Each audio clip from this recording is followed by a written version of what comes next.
right, we are ready. Okay, acting on behalf of the three commissioners, I will call this meeting to order. The first item on the agenda will be reorganization for president of the commissioners, and I will turn that over to our attorney, Andrew Cruz. Thank you. Are there any nominations for president of the Board of Commissioners? I will nominate Jim Miller. Okay, I'll second. okay. And is there any further nominations or discussion? Hearing none. All those in favor say aye. Aye. All opposed, same sign. Motion carried. Jim is now the president. I think we should also maybe have a vote on having the other two be vice presidents, which I think is almost automatic, but just to have it official. Any nominations for the two of you for vice president? So moved. Okay. I'll second. All right. All those in favor say aye. Aye. All opposed, same sign. Motion carries. There you go. Jim, back to you. Okay, I have a brief statement I would like to make. Before I hand the gavel over to Jim, I would just like to say it's been a privilege to serve as president for these past 6 years. It's been quite the ride, to say the least. As I serve out my last year of my term, I want the people of DeKalb County to know I will not be coasting to the finish line. Sitting idle is not something I do well. Just ask my wife, Nancy. I will be engaged in every issue that comes before the commissioners. One last thought. I have always relied on common sense and God's help to perform the duties as commissioner president. I will never be the smartest person in the room, but I've been in the room the longest, and that surely counts for something. Thank you. Thank you, Commissioner Hartman. Thank you for your service. Pardon me?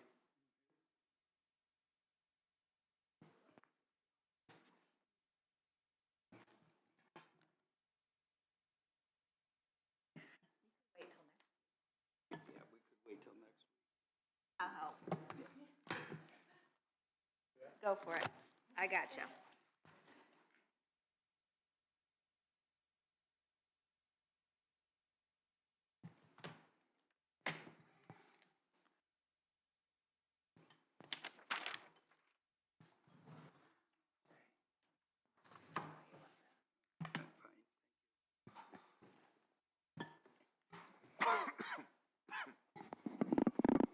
I'm a little stiff getting around. I had a knee replacement and I'm not 100% yet.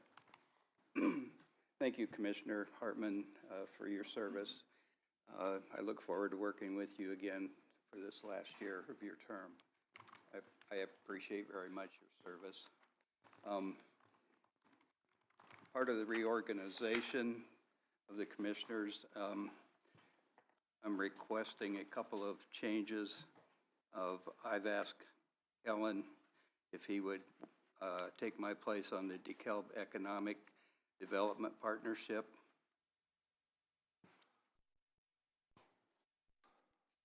Well, we don't need to vote on that, do we? I would. Probably, since we're switching it, just so I have it in the minutes. Okay. And, well,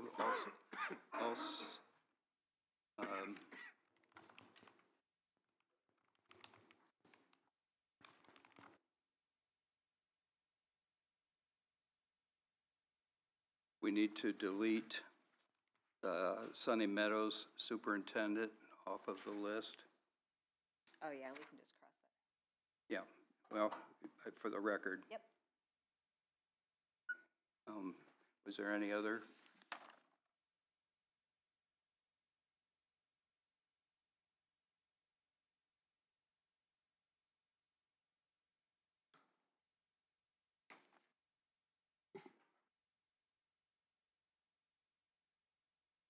Oh, yes. Bill, if it would be all right, I would recommend Kellen for the Plan Commission. He hasn't been on that board, and he needs to learn that job, if that would be okay. Yeah, I have no objection. Yes. And then everything else is going to stay the same? As far as I know, is there any other changes either one of you are requesting? I have not, no. No other requests particularly. I don't know if we want to continue on a solid waste board or not. That's- I'd gladly give it up. Would you? I would take that. Okay. Take solid waste back. And does either one of you want to be on the Community Corrections Board? Take my spot on there since I'm picking up 2 extra ones. No, I don't care to particularly. What is it? The Community Corrections Board, you'd be the commissioner representative on there. How often do they meet? Once a month? I think it's quarterly. Was it quarterly? I think it's quarterly. Yeah, you might. I You take that one. can make that change as well, please. Okay, so I have Economic Development Partnership, Kellen. Then we have Plan Commission, Kellen, changing to Kellen. Community Corrections is changing to Jim. Yes. And Solid waste. what about solid waste? Changing to Bill. Yeah. Yeah.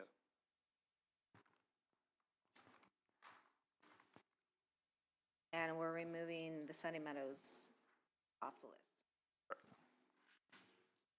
And then, Tourism Board. Well, Or do we have to wait on that these are just for us? Okay. what you three are doing. Why don't we, just to be safe, roll that up into a motion, Yeah, have it well, voted on, if you want to?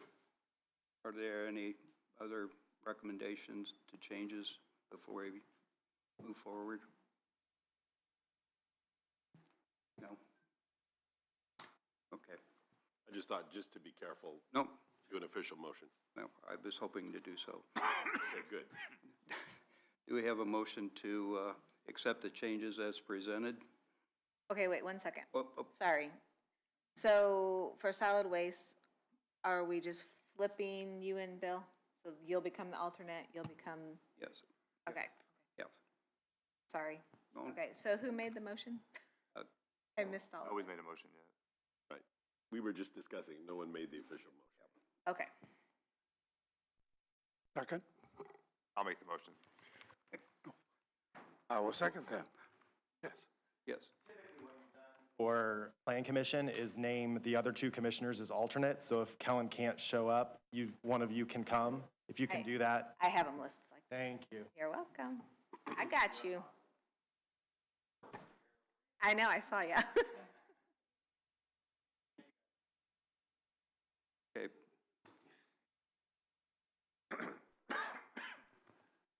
Okay, I got the motion in the second. okay. Is there any other discussion? Hearing none. All in favor signify by saying aye. Aye. Opposed? Motion carries.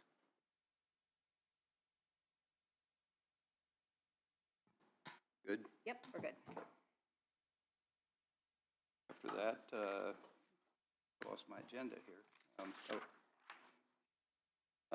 8:30, so we're behind already. Ms. Miller? Mr. Miller. And before we start, thanks again, Commissioner Hartman, for your interest and support with Human Resources. We really appreciated it. So, and I know you'll be right there with us. Thank you. Thank you. We had, those extra voluntary insurance enrollment situation the first couple weeks of December. So we are still kind of cleaning those up. There were a few odd situations, but overall, I think Steele or Solaris felt that it went well. A very nice precursor to hopefully the big open enrollment of the health plan then in June.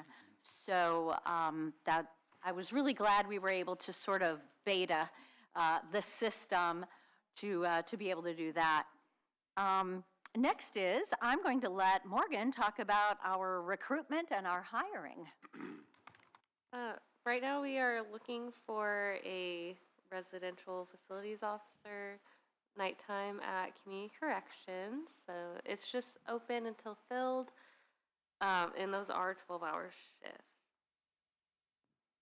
shifts. Currently, the public defender and dispatch have moved on to interviewing their candidates for those open positions that they have.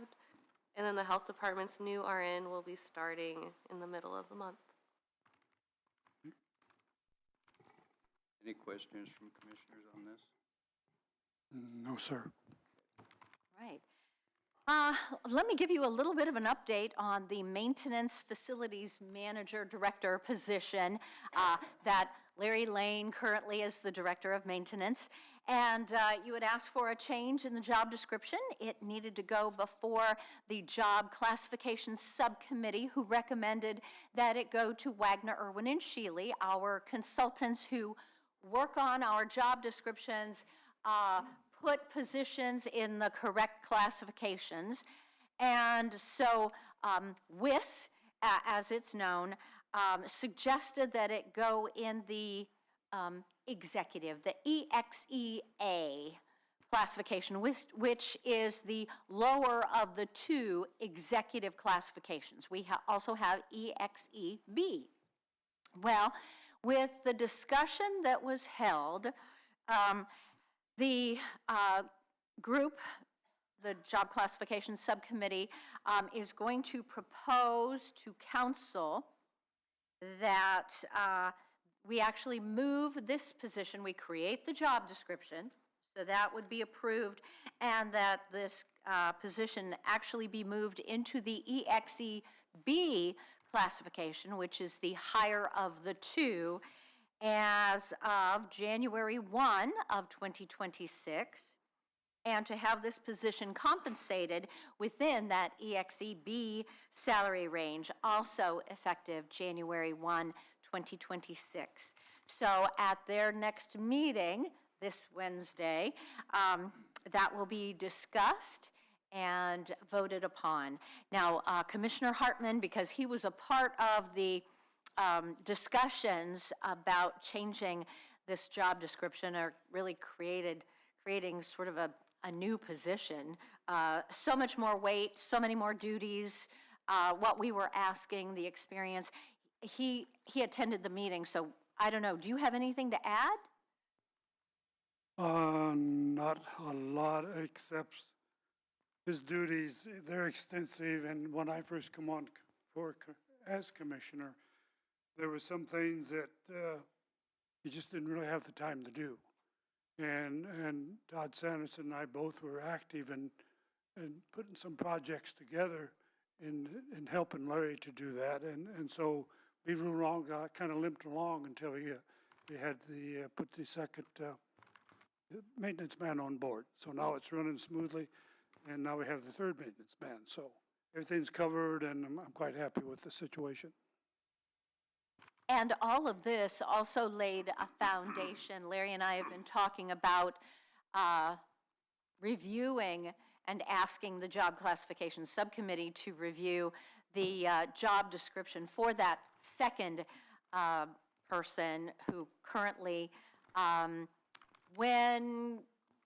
job description is a little lame, I'll be honest. We really need to bump it up, especially since we are going to be asking so much more of Larry. His direction is going to be changing, and so that's going to put more duties on this second person.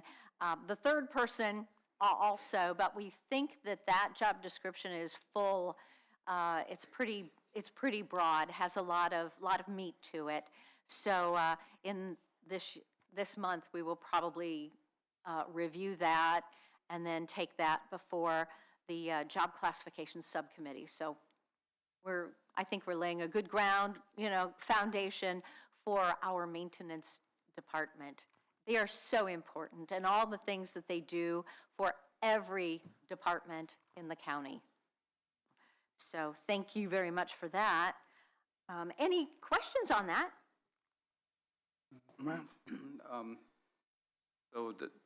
Just so I'm getting myself straight here, the timeline is that it will go to council first for their recommendation, I guess, and the pay raise, and then it will come back to the commissioners? No, No, nope, not at all. nope. Okay. They will approve it. Let's see, I did send you, I might not have sent all of you. I know I sent Bill a copy of the revised job description, but I can do that. Yes, please.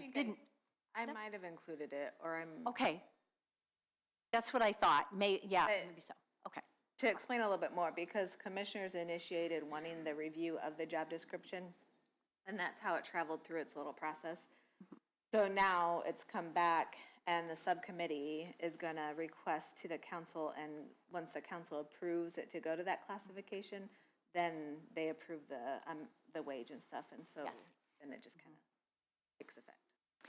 And that also means there's an automatic wage increase because of the bump up in that classification. Okay. Thank you for that clarification.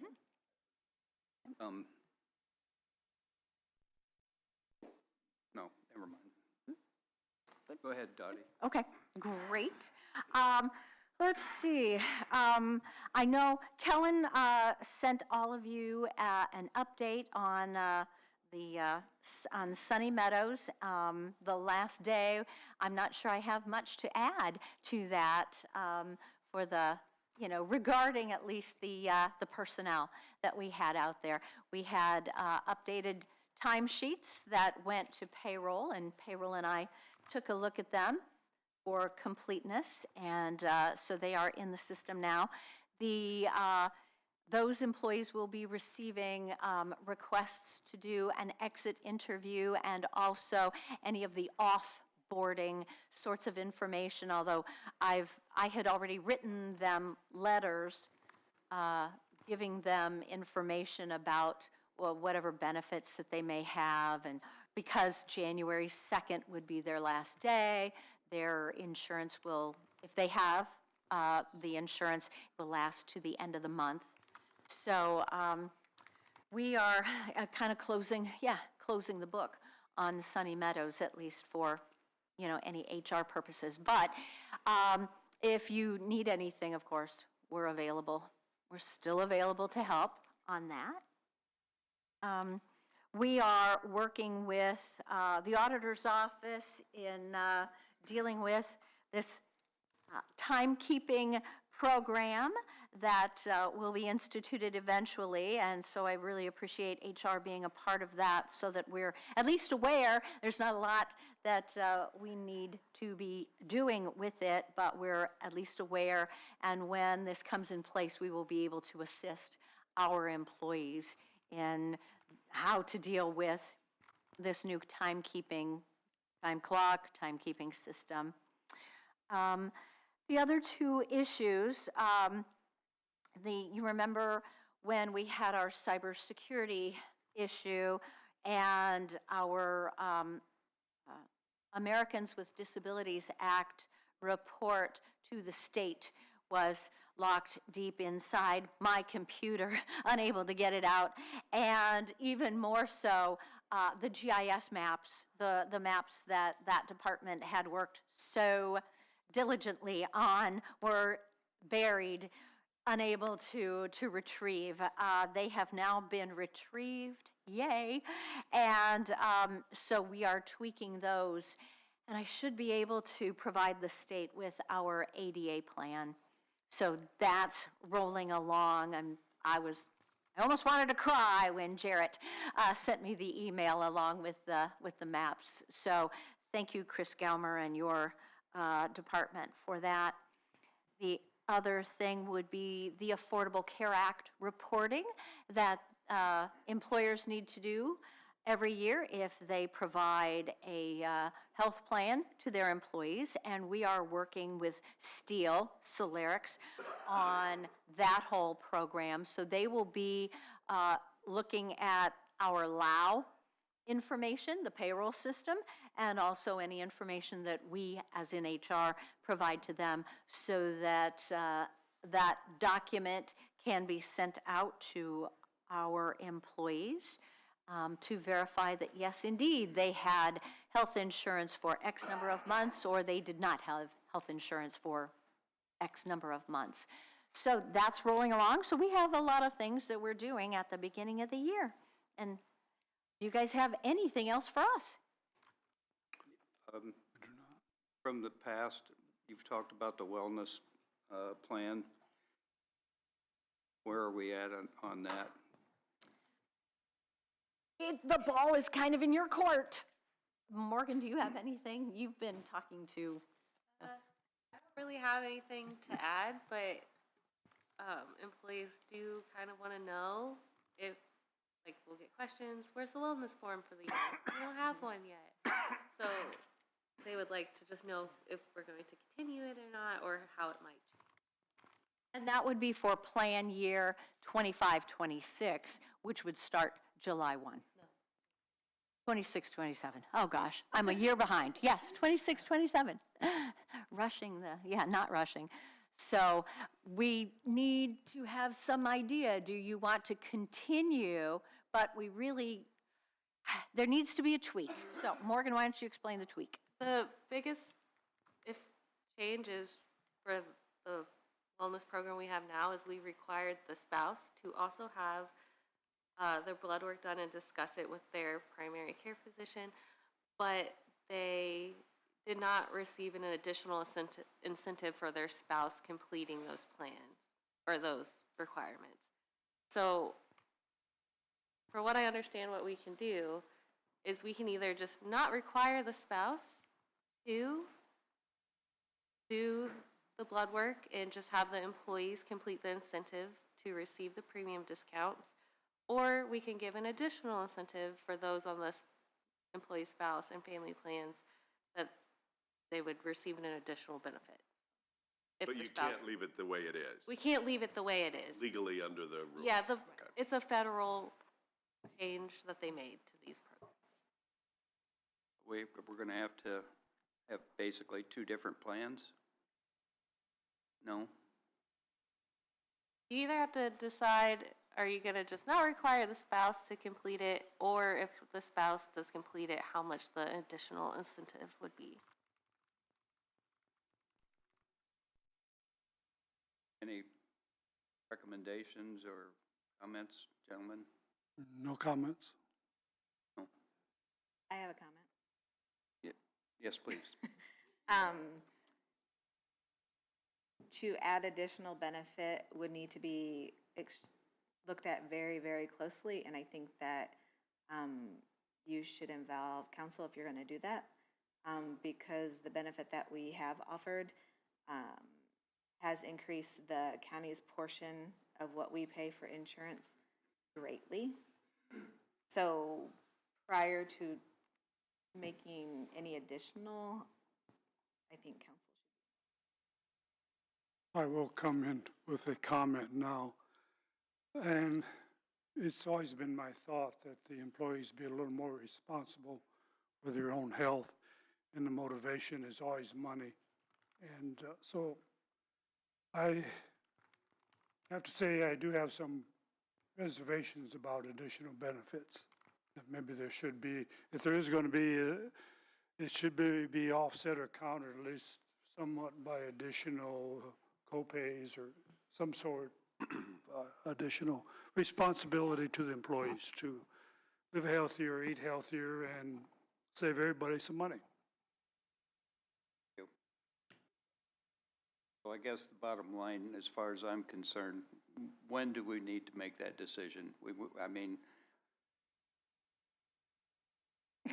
Now? Now? Really soon. Because we want to make sure everybody has enough time to complete whatever the incentive is. We are doing that wellness day in April, but not everybody can make it. There's usually only 60 slots available, and that's just a small portion of our employees. So we want to make sure everybody has time to go have their blood drawn and speak to their. And this particular addition, adding a spouse, that would be for our employee and spouse individuals, and then also employee and family. We're only talking we have to do something with the spouse for them to get that, or don't do it at all. But if you will recall that a lot of those top 10 claims that we have are from spouses. So, yes, I want to sit down with the two of you, and because I have a few more questions about, and I don't want to take up the time now to do it.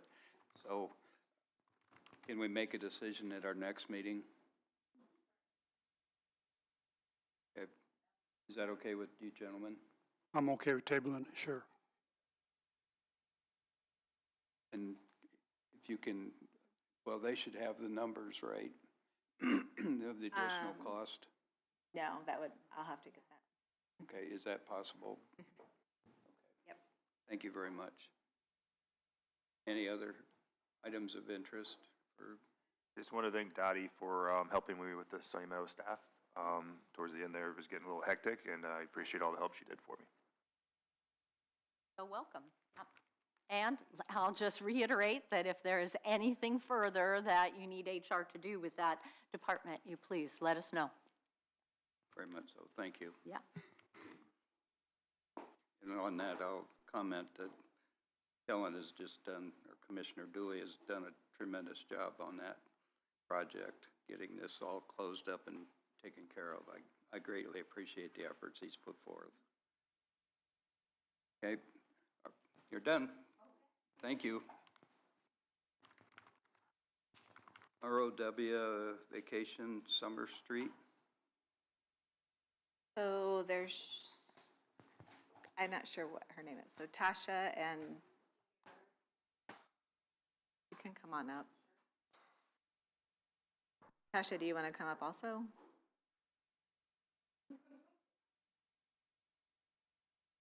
Yeah, that's Yes, fine. please. Get too close to me, I'm sick. Make sure that there's a green light on your microphone and pull it up so that it can record It's a little nicely. bar at the Right there, bottom. push that button. There you go. There you go. Thank you. Good morning. The floor is yours. Thank you. Thank you for meeting with me today. I'm here because I need some guidance on an easement on my property that my husband and I, sorry.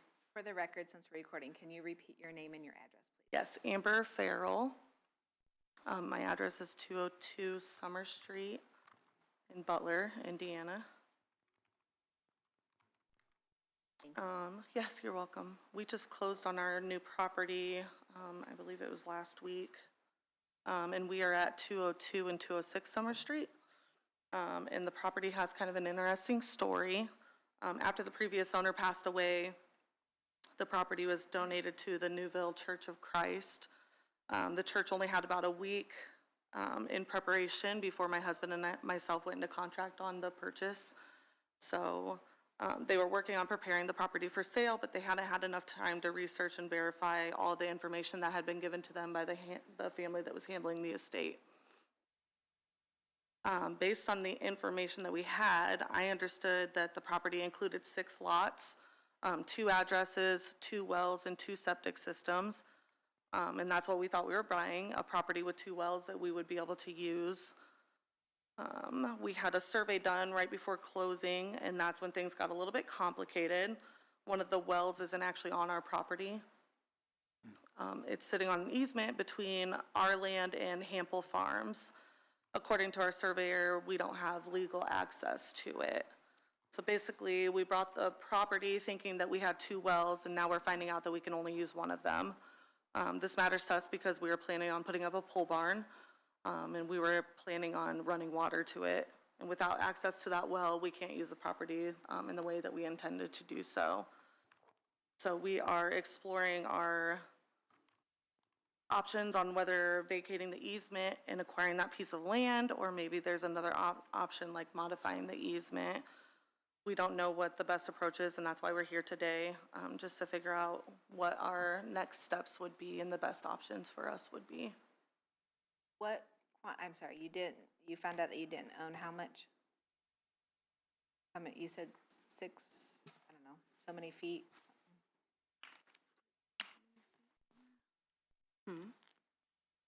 Just pass these out. They were buying 6 lots. Oh, One of the wells was on an easement. I do have got it, okay. a photo for reference as well. That's the part I missed, I got it.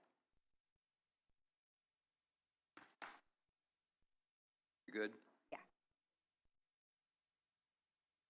Chris, can you come forward and address this, please? Give us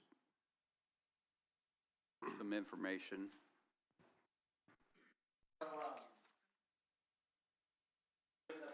When that plat was created, I don't even know what year it was, but it appeared that there were going to be more streets developed within that subdivision. That subdivision has right-of-way that is dedicated to the county that I believe the well sits on. Is that correct? The well sits on the right-of-way? So that right-of-way, nothing's being used for it. The previous property owners have probably maintained that right-of-way for a number of years. So I think their request is to vacate that right-of-way so that they can use the property, they can own the property, it can become taxable again, and then they can use it to their full benefit. There's nothing that I believe the county would be needing that right-of-way for unless there would be some sort of new subdivision go out there that would need the creation of new streets. That's what that right-of-way was created for, was for the creation of the streets.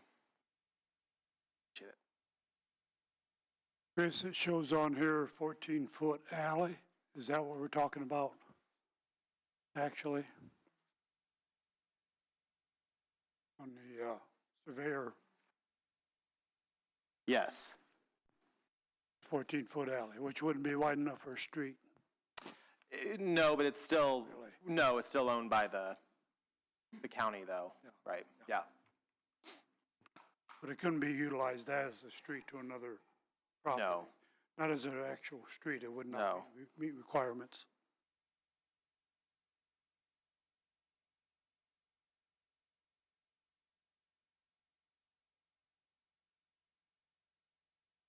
So our ordinance does not allow the plan commission to go through the process to vacate the right-of-way.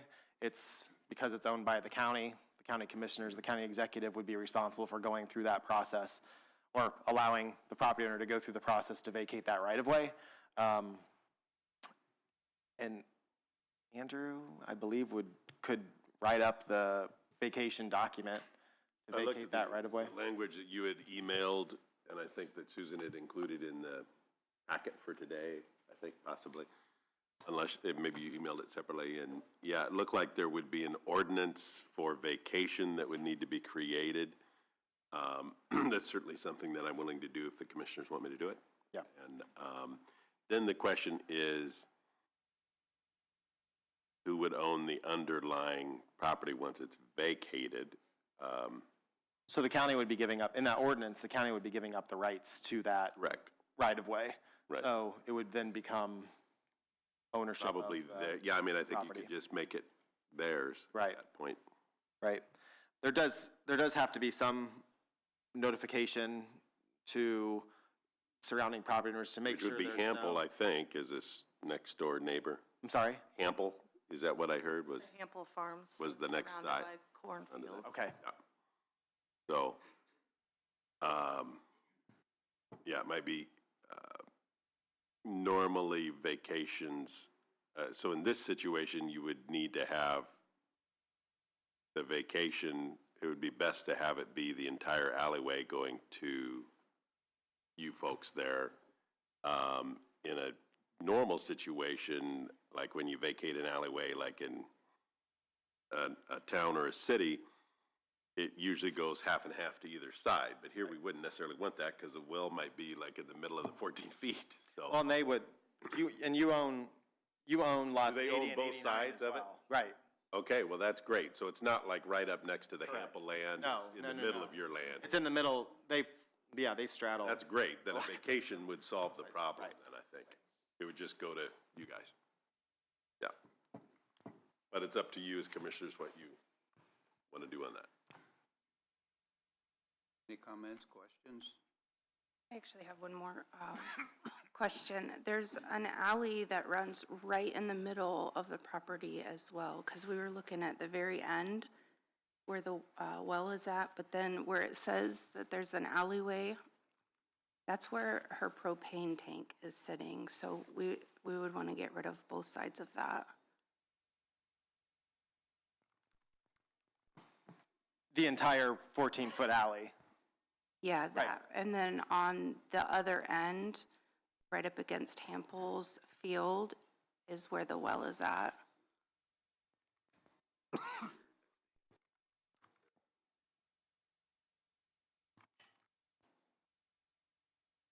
This, plus this. I'm okay with vacation. Okay. Yeah. Both items is what I think. This is where their well is, and this is where the propane tank is. I think this is where the well is. The well is on the end next to the field, right? And the propane tank's in the 14. It shows it there on Yes. the survey. Very fine print.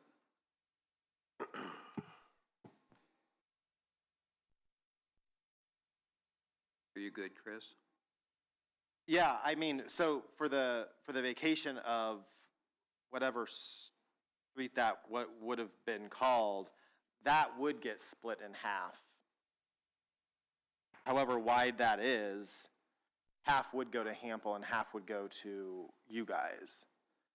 The well is on that end, that, I don't know, without, I mean, I don't know what you're meaning.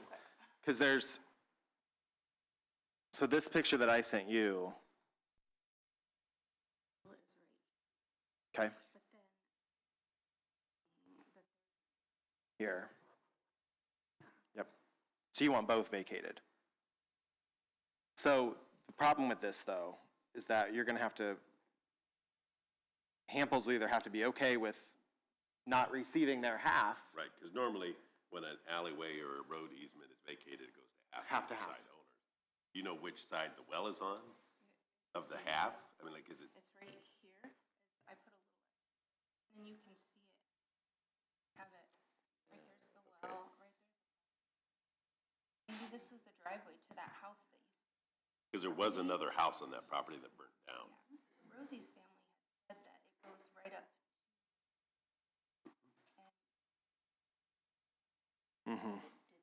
it did not, so it would be this. Yeah, it's over here somewhere. So that might be something to, has anyone, yeah, we might. Do you have reach out. contact for the Hamples?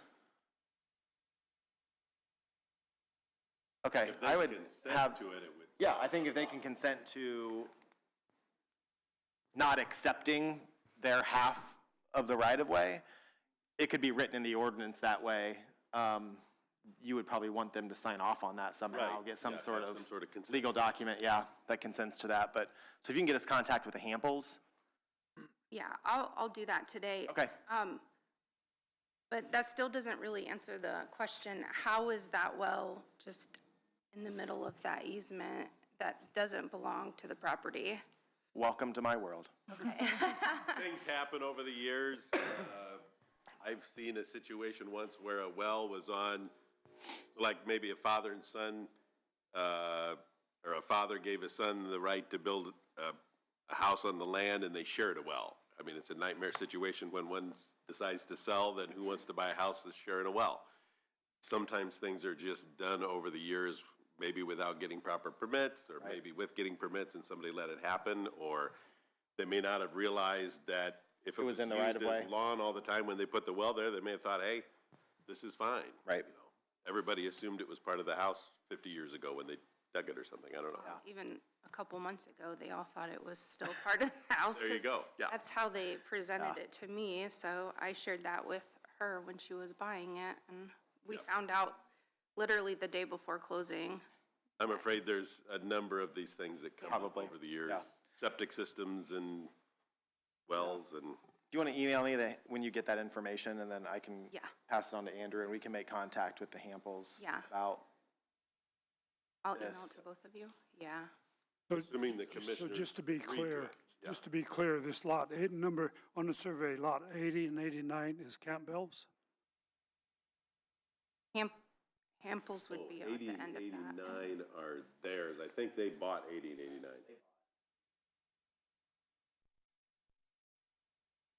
Yep, they bought all six.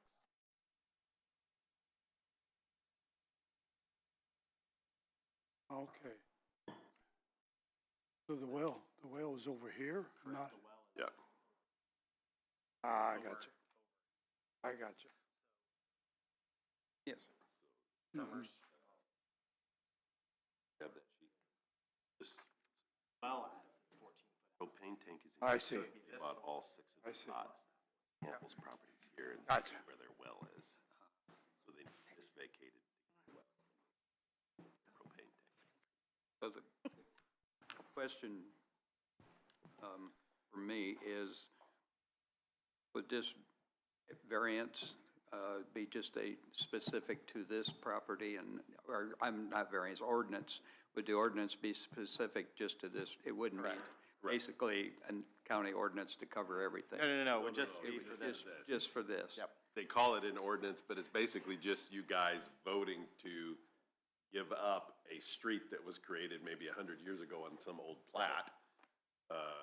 And this is in Newville, so it could even be longer than that. I remember looking at a deed for another property in Newville years ago that was a handwritten deed from the 1800s or something. So Okay. this could have been a planned street from 75 years ago, 100 years ago, who knows? And if it's not That's what it looks like needed, it was. you know, a lot of times cities or towns or counties will vacate it if there's no plans to build an addition there. Commissioner Hartman, do you have any more questions? No, sir. Okay. Would entertain a motion one way or another to accept or reject this petition? I have a quick question. Oh, I'm sorry. I'm sorry. This is actually for Andrew. Yes. Do they need to motion for you to prepare something before? Yeah, so this would not be a motion on the final acceptance of it. It would just be, you know, basically an informal motion to authorize me to proceed with preparing the ordinance and working with them to do this. In Campbell Farms. Working with Hamble Farms and them to try to get this worked out. And then it would And then we have to eventually- re-propose it to you for a final vote, but if you guys aren't going to agree to it, there's no use me going through the hassle of preparing the ordinance. I would agree. I'd make the motion to move ahead Okay, with the process. I will second that motion. okay? Is there any other discussion? Do you have any questions? No, sorry. Oh, no. Hearing none, all in favor signify by saying aye. Aye. Opposed? Motion carries. All right. Hey, Chris, can you make sure, well, you probably already have their contact information, emails and everything? Yeah, okay, good. Thank you for your time. Yes.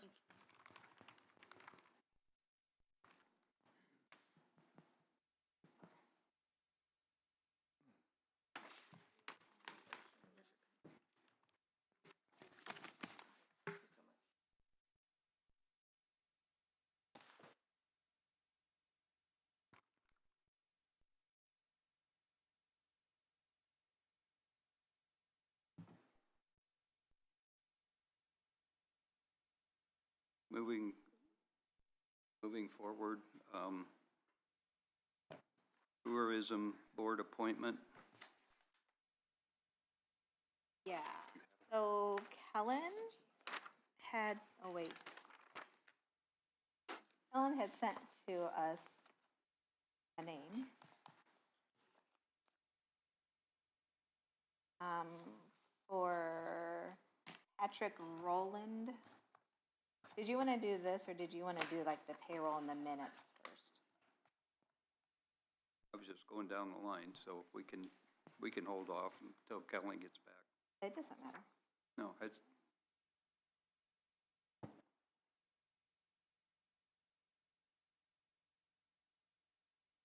okay. Oh. No, that's fine. My apology. Fine. We have the payroll to approve from December 14th to the 27th of 2025. Is there a motion to accept the payroll as presented? I have a motion to approve payroll. I will second. Any additional comments? Hearing none, all in favor signify by saying aye. Aye. Aye. Motion carried.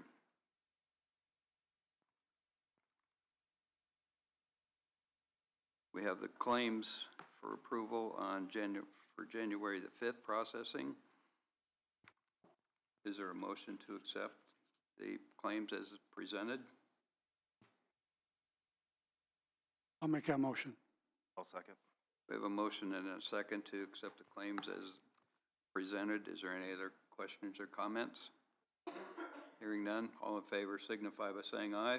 Aye. Aye. Most claims are approved. We have the minutes for approval. I'm asking to do these individually. I would entertain a motion to accept the minutes from December 22nd. So moved. I will second.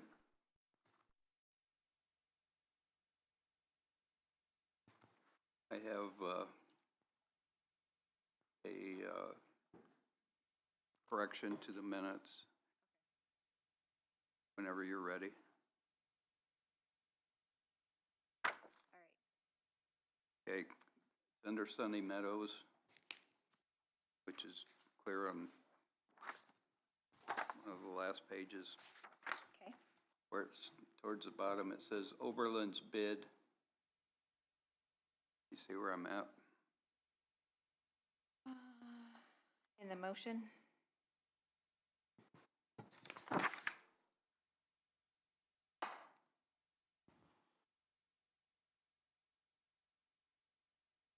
Oberlin's withdrawal for auction, Oh. not demolition. Okay. You gentlemen understand that? Towards the, Repeat. well, I'll show it. Here. Can I show it? It had When they withdrew, I had put, it was their auction. I don't think Oberlin wants to be in the demolition business.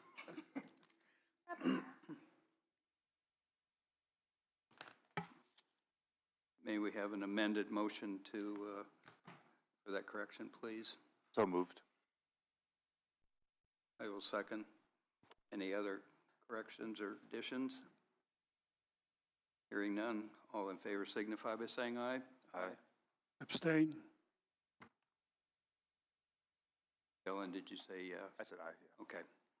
Motion passes 2-1 with an abstention.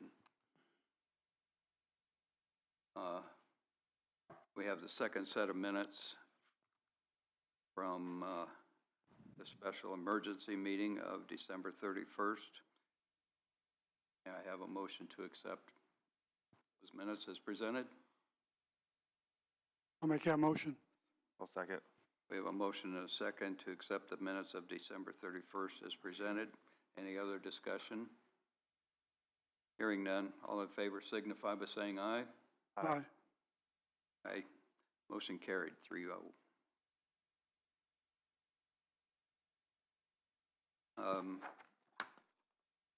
Is it okay to move down to the tourism board appointment?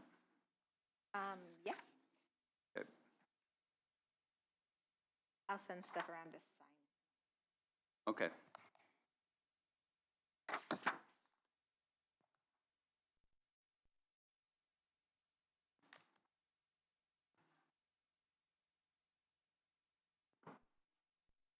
Kellen had emailed and recommended by Amber Kakamo was Patrick Rowland.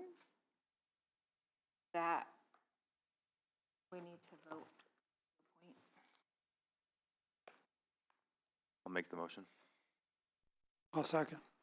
We have a motion and a second to accept the Tourism Board appointment as presented. Is there any other discussion, comments? Hearing none, all in favor signify by saying aye. Aye. Motion carried.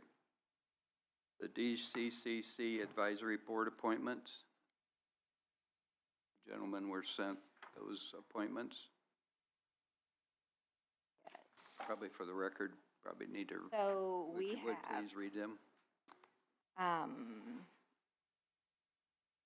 should I just read her email, what she says? Yeah, that's fine. Okay, so Michelle Fosnaw, Director at Community Corrections. She said, I was contacted and asked to provide some possible additions to the DCC Advisory Board in the role of laypersons. We have identified 2 people who are willing and able to fill these seats for a 4-year term. The first one is April Winfield, is a former juvenile chief probation officer in Allen County and is now at Rathburn Precision Machining as operations manager.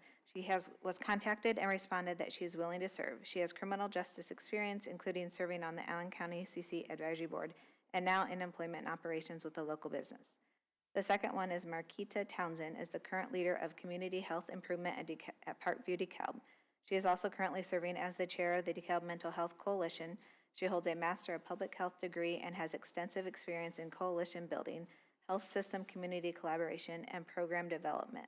She was contacted and is interested in serving. She will fill the role of a minority representative. Our third candidate could not be contacted before she had sent the email, and they are working on contacting her and will let us know as soon as possible. We have basically the recommendation of 2 people, correct? Correct. Is there a motion to accept these 2 as presented? I'll make that motion. I'll second. We have a motion and a second to accept the 2 advisory board member appointments as presented. Is there any other discussion? Hearing none, all in favor signify by saying aye. Aye. Aye. Opposed? Motion carries. Jail Building Corporation deed. We probably don't have time for that, do we? I'm not sure what we're discussing, so we can put it to the Yeah, later. let's wait on that. The next one might be pretty easy. Okay, So the animal control officer, I think that's her title.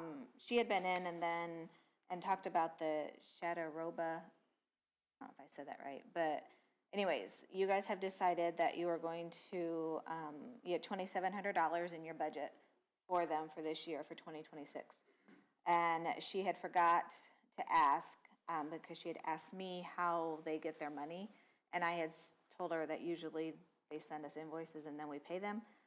So she was wanting to clarify whether that is how you want us to do it, or if you are wanting to just send her the $2,700.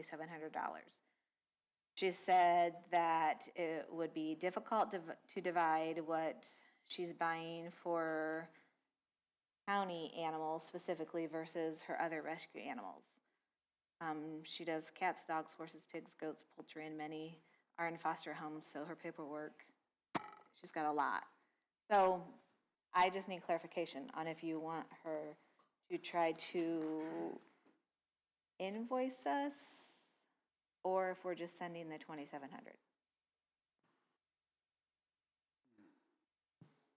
gentlemen? Well, we've believe asked it for an was- invoice or a accounting of funds that we send to, would be paying possibly the humane shelter. Of course, you haven't gotten that, so can we flip here and just send the money without some sort of invoice or accountability with, Well, I know it's, yeah, it's, there's other things in your guys' budget that isn't invoice. I don't know. I don't want to say donation, but it's, I guess, a donation from the county. So I don't know. I believe, she said in here, I think that the commissioner said that we could do $200 a dog and $100 for a cat, up to $2,700.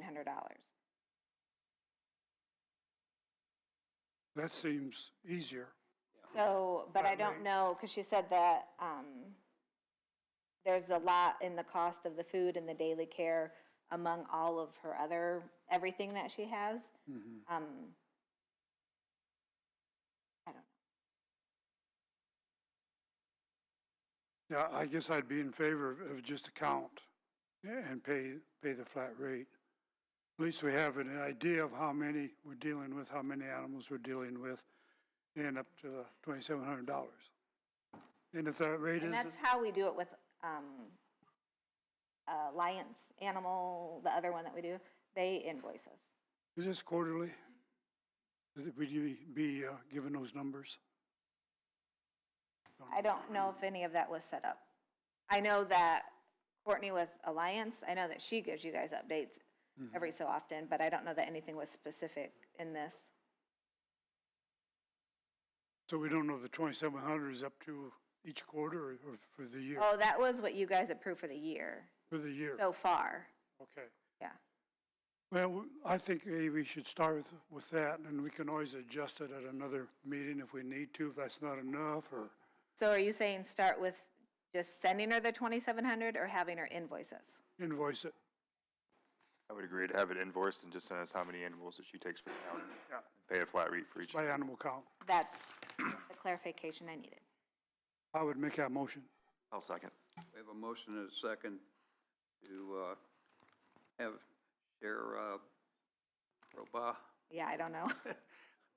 I apologize. Shadoroba? I apologize.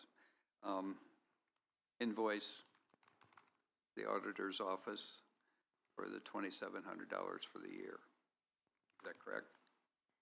Per animal, like I think Yeah, she'll send us based on a yeah. Flat rate per animal. flat Or rate. like invoicing it or billing it per animal that they're helping from the county. Yes. Yeah, so if she chooses to invoice us quarterly or whatever, I mean, she could invoice us for long- 10 dogs at one time. Yeah. We'll go from there. As long as we have something that shows. We got to count. Yep. Okay. Any other questions or comments? Hearing none, all in favor signify by saying aye. Aye. Opposed? Motion carries.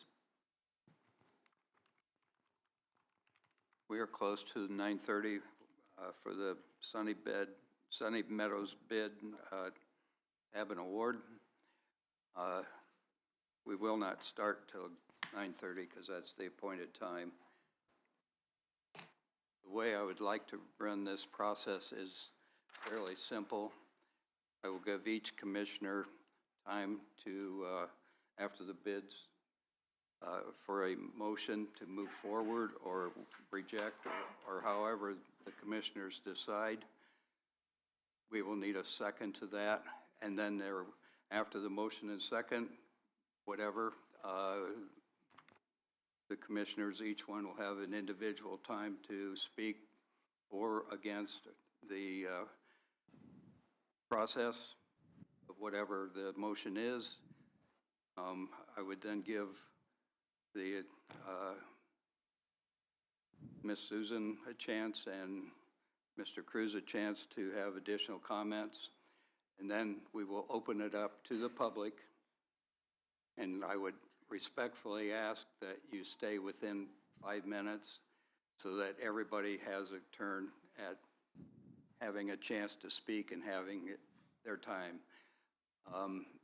But at 10 o'clock, as is the practice of the commissioners, so that I don't want somebody to feel like they're being left out.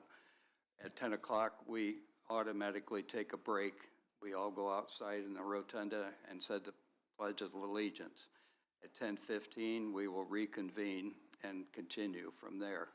At the point where everybody has spoken that wishes to speak, the public comment will come to an end, and then each of the commissioners will again have a chance to have a voice in their decision one way or another.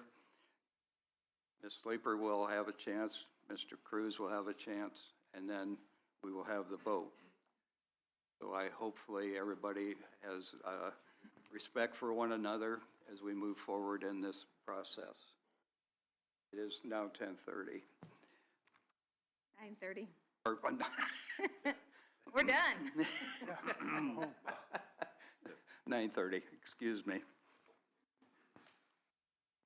So at this time, I would entertain a motion on this to accept or reject the bids as presented.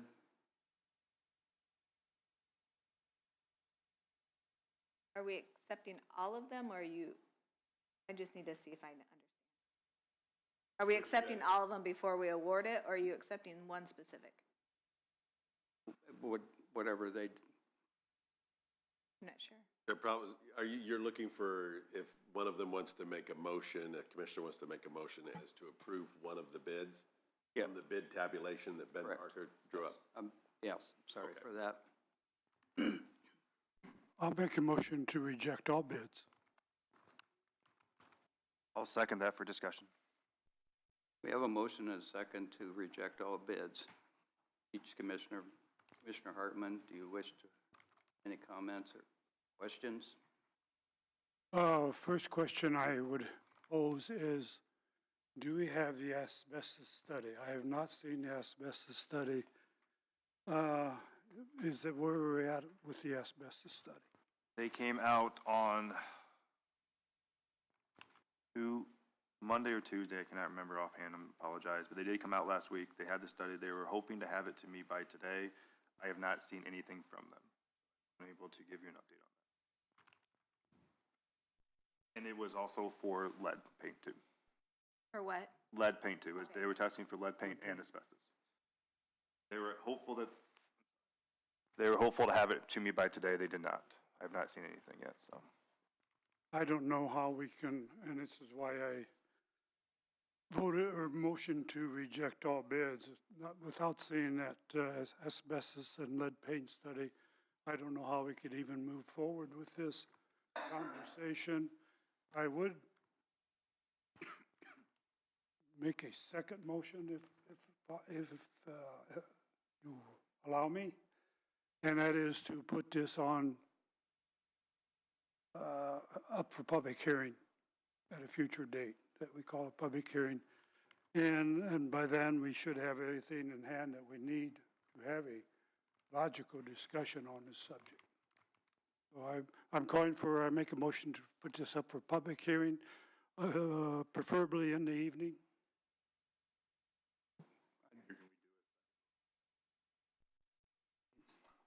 I mean, I think, I'm not aware for sure that you can't have a second motion up there, but his motion hasn't been seconded yet. Still in the discussion phase of the first motion. So it's up to Jim. We can do the first motion then.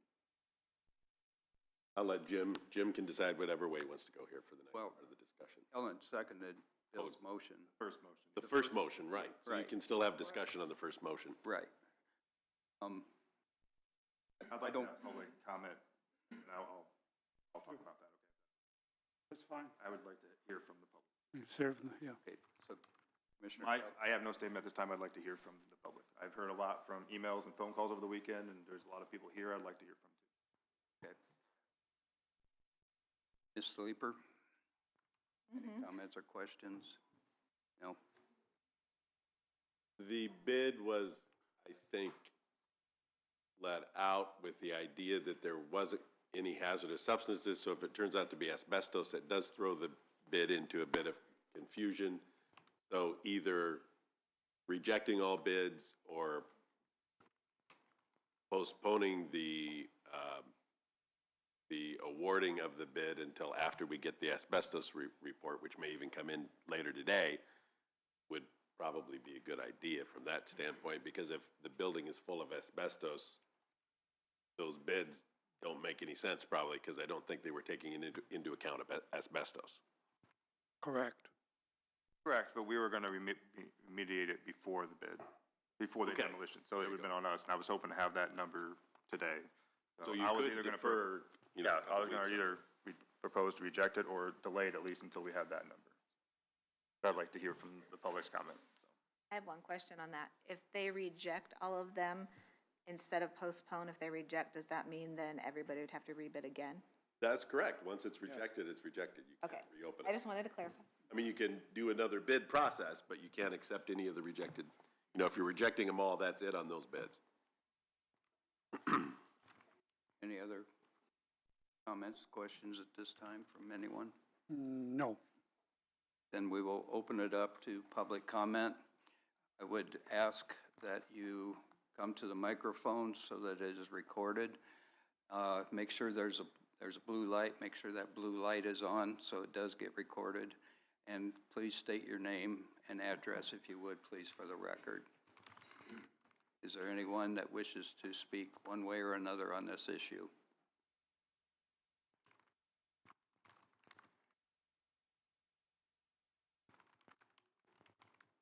All right. Morning, Dave Holt, 1297 County Road 19, Waterloo. My concern about making awards for this demolition doesn't include the total cost of demolition without the asbestos. So I'd just like for you to table it till you get all the information together to make a decision. If we're getting a lot of feedback from the public, maybe a public meeting would be appropriate. Let everybody have to say their piece. Because there's issues with abating the building, what's the long-term use of the property? Is there a buyer for the property? And maybe we don't have to abate it and buy the building too. Let them take care of it. We just got to make sure we don't spend a bunch of money if someone's wanting to buy the building. So that was it. Thank you. Thank you, sir.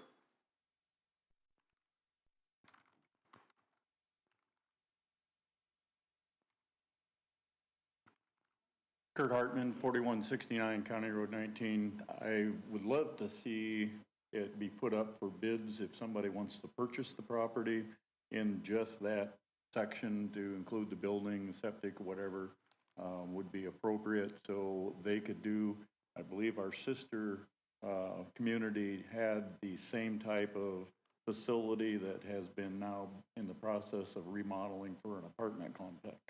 And it seems to be working quite well. I think it was Hicksville, from what I talked with a lady over from Waterloo about that. So I'd like to see it open that we could have somebody review it for public purchase and maybe develop it into something else appropriate that can be used for the community. Thank you. Real quick, I'm sorry, I missed your at 4649. 4169 County Road 19. Thank you. Thank you, sir.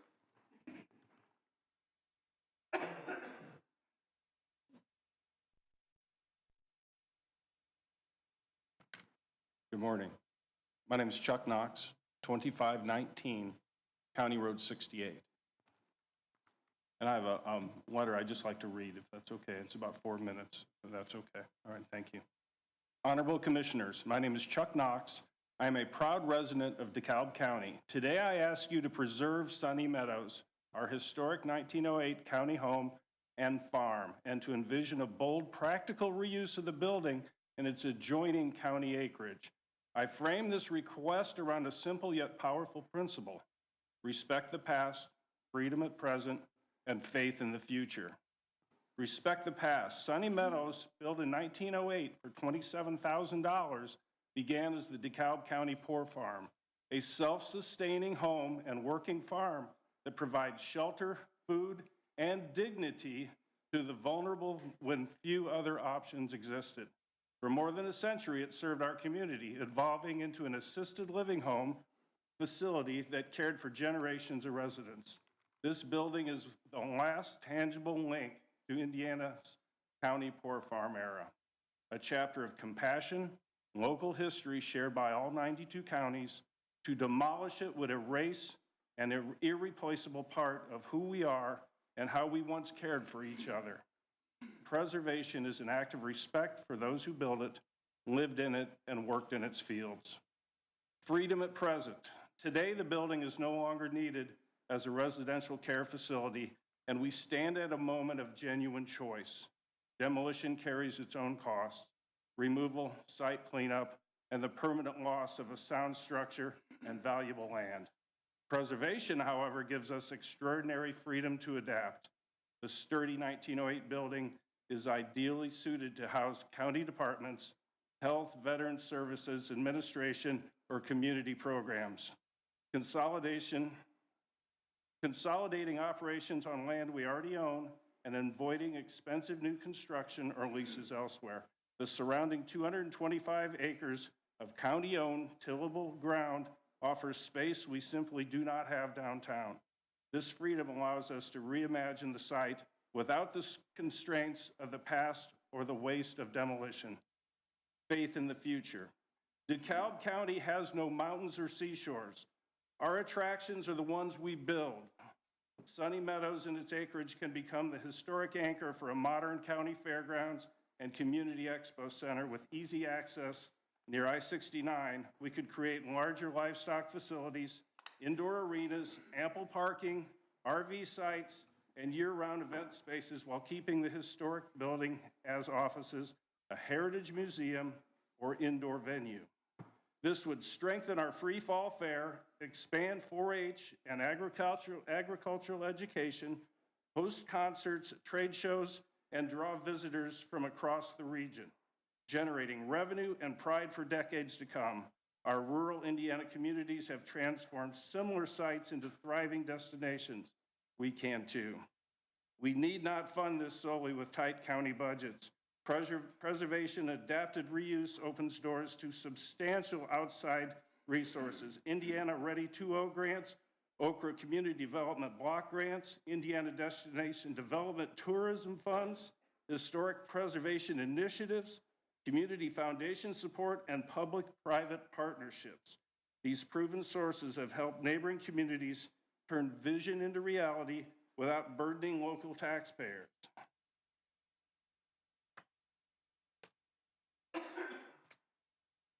Commissioners, I respectfully urge you to reject demolition, pause any immediate action, and direct staff to explore preservation-based options, perhaps through a short-term exploratory committee that includes citizens, historians, and economic development professionals. By choosing to respect the past, exercise freedom at present, and invest with faith in the future, we can transform Sunny Meadows from a question mark into one of DeKalb County's greatest assets. Thank you for your time and your service to our community. Thank you, sir. One question for him. So just so I'm clear, you're in favor of keeping the building and keeping it within the county? Yes. Okay, just want to make sure. And the other gentleman, you're for selling it? I'm just looking for viable options. Okay. If somebody is willing to buy it versus keeping it in the county, not knowing what the whole process was. Could you come to the Yeah, microphone? Come to, please. Thank you, sir. If the land is still kept with the county, but you only section off and rezone a certain portion around the buildings, that would be, I'm just looking for other options and demolition, and then what do we do with the rest of it? What's the county gonna do? If we can utilize the building then for, like I say, apartments and still maintain the rest of the property under the county, that's fine. It just seems like we haven't gone through all of our options yet, and people be aware of those options. I'm just getting clarified, because with all the emails and text messages and calls I've gotten, it's a wide range of what everybody wants. I'm just trying to clarify where everybody stands, that's all. Thank you. Thank you.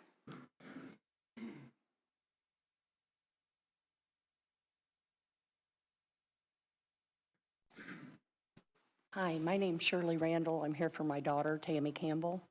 We would like to see it saved, not tore down.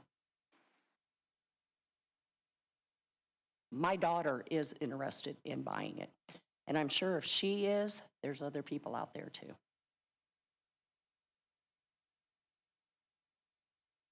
Thank you. Oh, sorry. 1117 North Franklin Street, Garrett.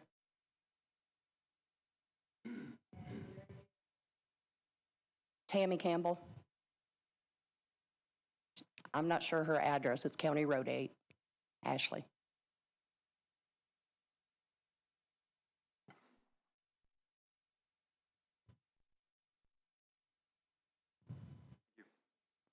you, ma'am.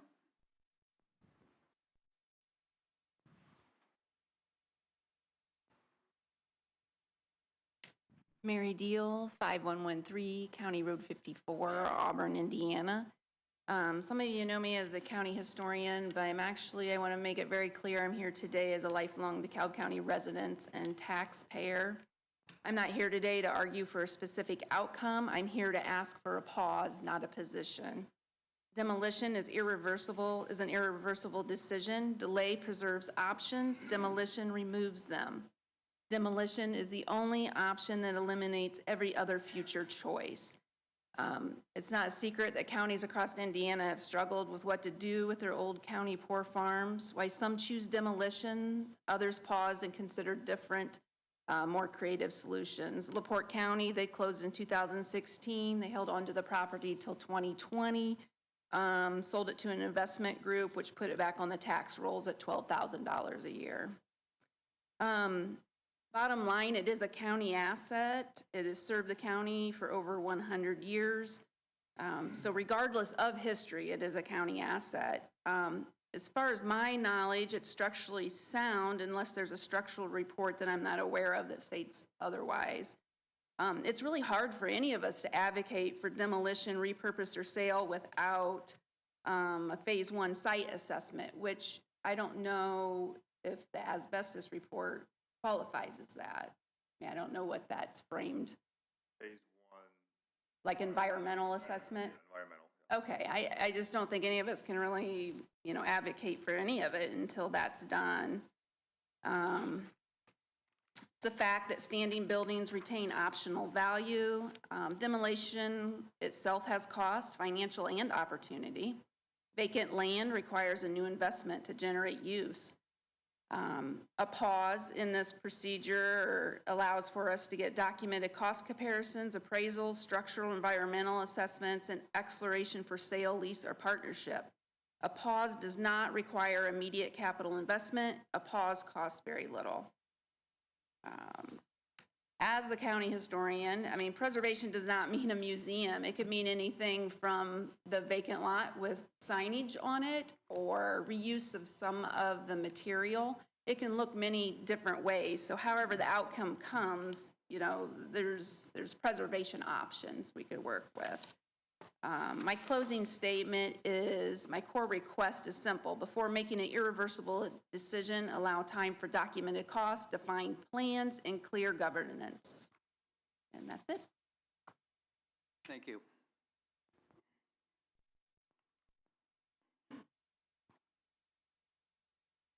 Anyone else?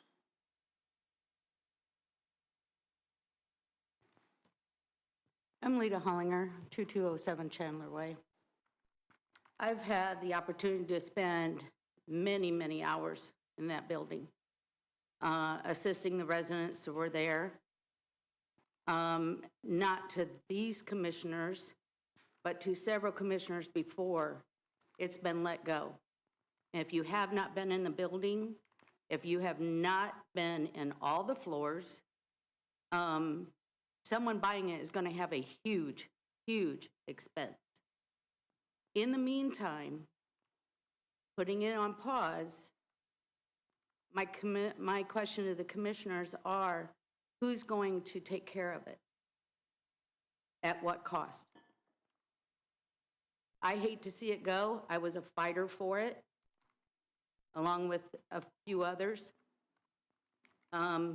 The residents that have moved out, which I've been greatly involved with, are in a whole lot better place. They're all happy. Living among bed bugs, living among not enough staff. It was time for the county to step aside in that role. It would be wonderful if something could be done with it, but I know there is someone who does get into it, is going to have a huge, huge investment. Not only that, if whoever purchases it, if it goes that way, then the county loses all control of anything that is in the middle of what they own. it could be turned into possibly most anything out of the county's control. It could be purchased and resold unless the county puts some kind of stipulations in. Just several options to consider. A committee that was formed, which I was part of, made a suggestion in creating a green space using some of the artifacts that are there. So that's another option. But as a taxpayer, I don't really care to put a whole lot more money in that building. It served its purpose. It wasn't always happy days there. And like I said, I spent many hours in that building, and as recently as Friday. Thanks. Okay. Can I answer a couple of those questions that Lita had? Go ahead, please. Yeah, as far as who would maintain it, we do have a maintenance crew that could check on it periodically. The maintenance crew is actually stationed out there on the county farm across the road. Correct. So they could keep an eye on it. We have cameras out there, outside cameras and inside cameras. As far as costs, we could reduce the liability insurance probably because the residents are no longer there. So we just carry liability on the property itself. And as far as utilities, if we would hold off for 3 or 4 months to sell it, that would be minimum, maybe $1,000 a month. If we turn the heat down, maybe less than that. So that's just trying to answer a couple of questions later. One comment to that is I did talk to Kyle Pearson that vacant buildings sometimes do have an increase in cost because there is no one out there to watch it.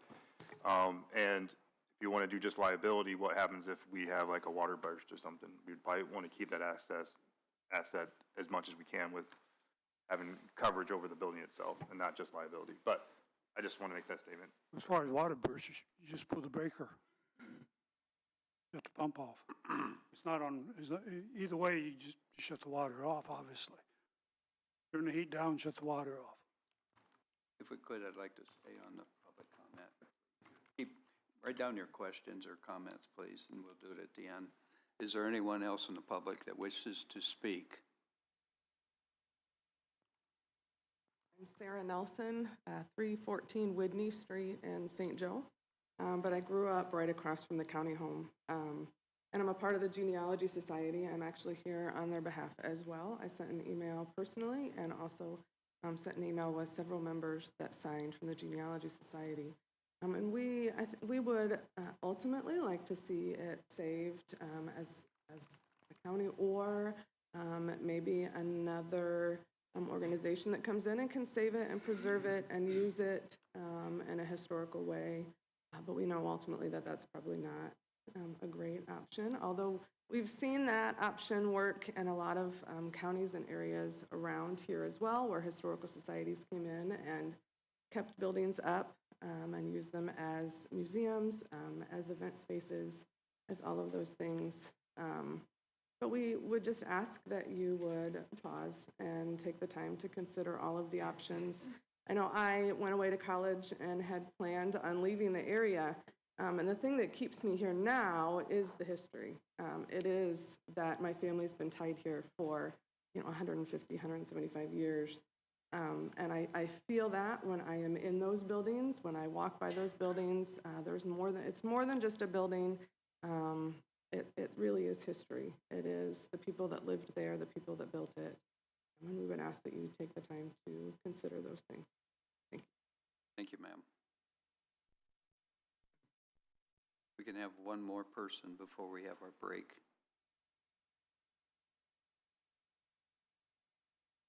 Frank Walker, 1707 County Road 43 in Waterloo. If the building is structurally safe, and that, in my opinion, it'd be better off to sell it. You save $300,000 for one thing, not tearing it down. And if you sell it, then it becomes taxable. And whatever people want to do with it, then the county is, all that money that they spend on it is gone. Where if they try to do something with it themselves, then it costs money. So it seems to me if you have somebody that would buy it, you'd be better off than trying to tear it down. make more money for the county, in my opinion. Thank you. Thank you, sir. Oh, we still have 5 minutes. Is there someone else?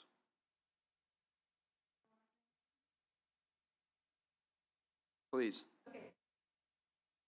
Mary Deal, just piggybacking off of what Lita said about a green space or a park. Like I said, vacant land requires a new investment to generate use. More information, we don't even have a countywide park board. And there's other county properties that out by the covered bridge. I mean, we have volunteers taking care of it. So adding another park or green space without a board, who would manage and maintain it, what budget would fund long-term maintenance, what insurance and liability structure would apply. The least expensive decision is also often the one made with complete information. Maybe public input on land use can be gathered if it's demoed. And I understand, I mean, from what I understand, it's part of a 108-acre parcel there, and then across the street about 160. And, you know, your reason may be that you don't want that parceled out, like Lita said. So if the plans are for a green space after demolition, there needs to be a little clearer plan on that, so. Thank you. We have, I think at this time we'll take our break, start our break, so that, again, 10:15 we'll reconvene, and so that anybody else that wishes to speak can be heard at that time. So the public comment area is still open at 10:15. Thank you. We'll take our break.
Could somebody please close the door? Ready? Call this meeting back to order. We are still in the public comment section. Is there anyone else that wishes to speak?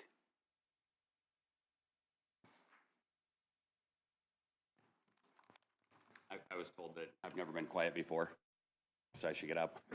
Andrew Provines, 3920 County Road 75. Right before Mary came up the last round, I just wanted to point out, the guy that was up here had said something very key. It was, they'll be able to do whatever they want with it. And I think it was meant as a good thing, someone buying the building. But in the whole scheme of things, we lose all control of an asset right in the middle of the farm. I think forever people are going to say, we have the county farm. Well, we're right out at the county farm. I think that's very dangerous because we never know how many times a building's going to change hands, what entities could be in there in the future.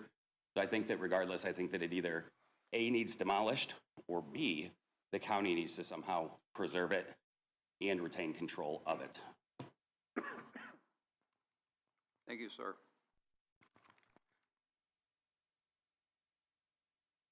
Anyone else?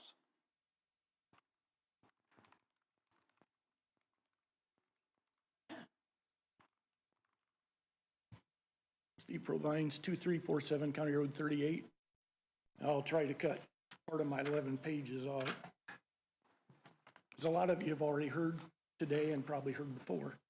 But my house sits just exactly 1/2 mile almost due north of the county home. And except for the first 8 years of my married life, the county home and I have been neighbors. We've been neighbors for 60 of my 68 years.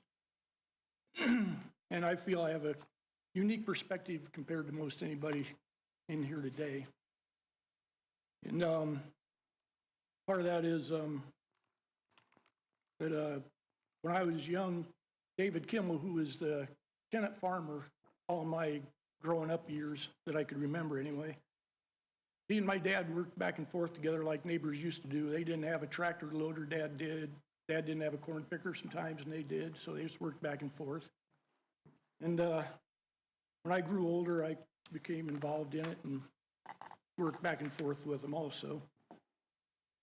And another thing, for several years in the 70s, my mom was a full-time cook over there, so I heard quite a bit of the happenings that went on at the home.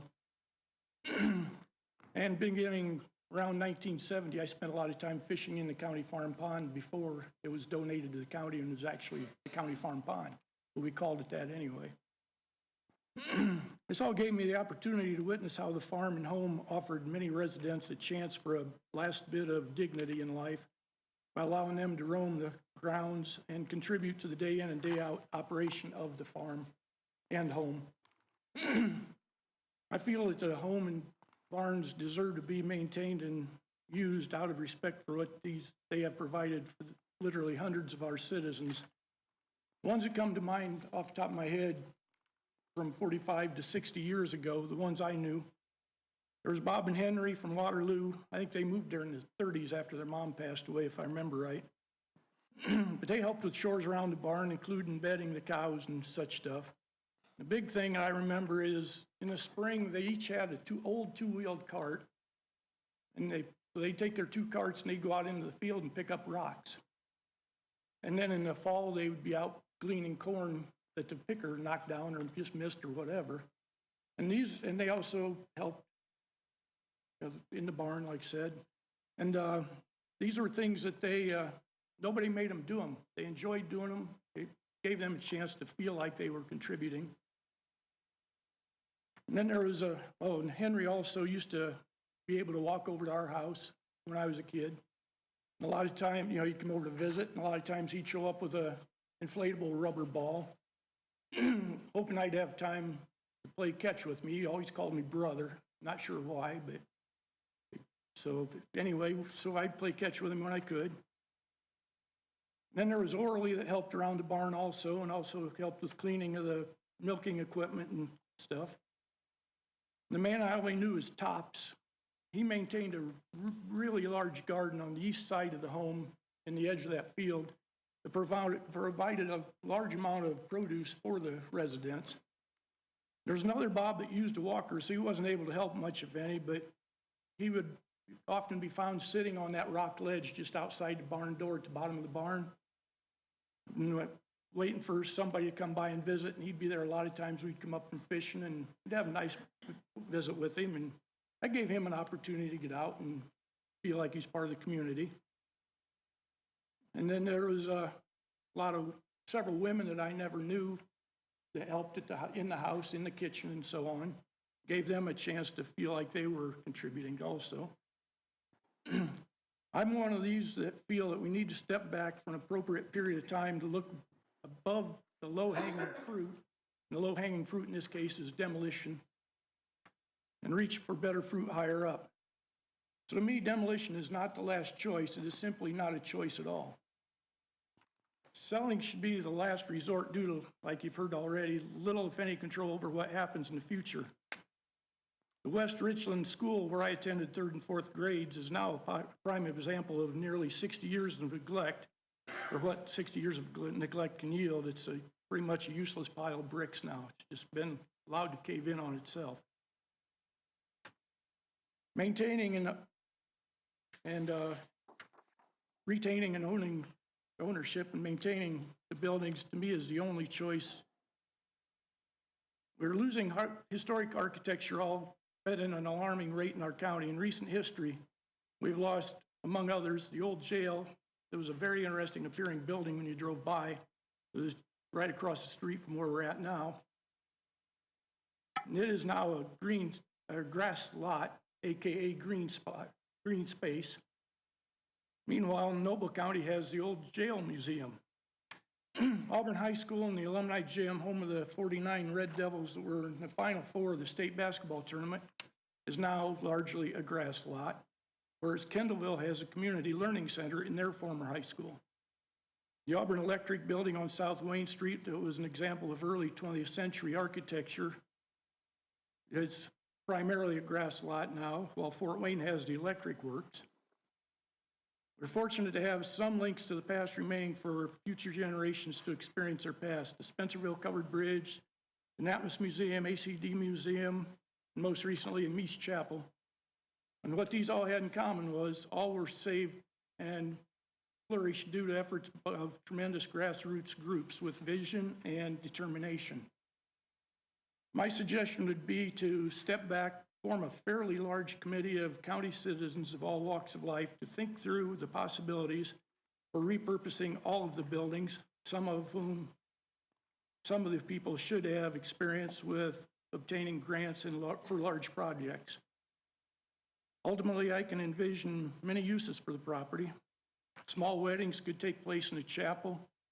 Larger weddings could be out in front, on the front porch and steps with seating on the lawn.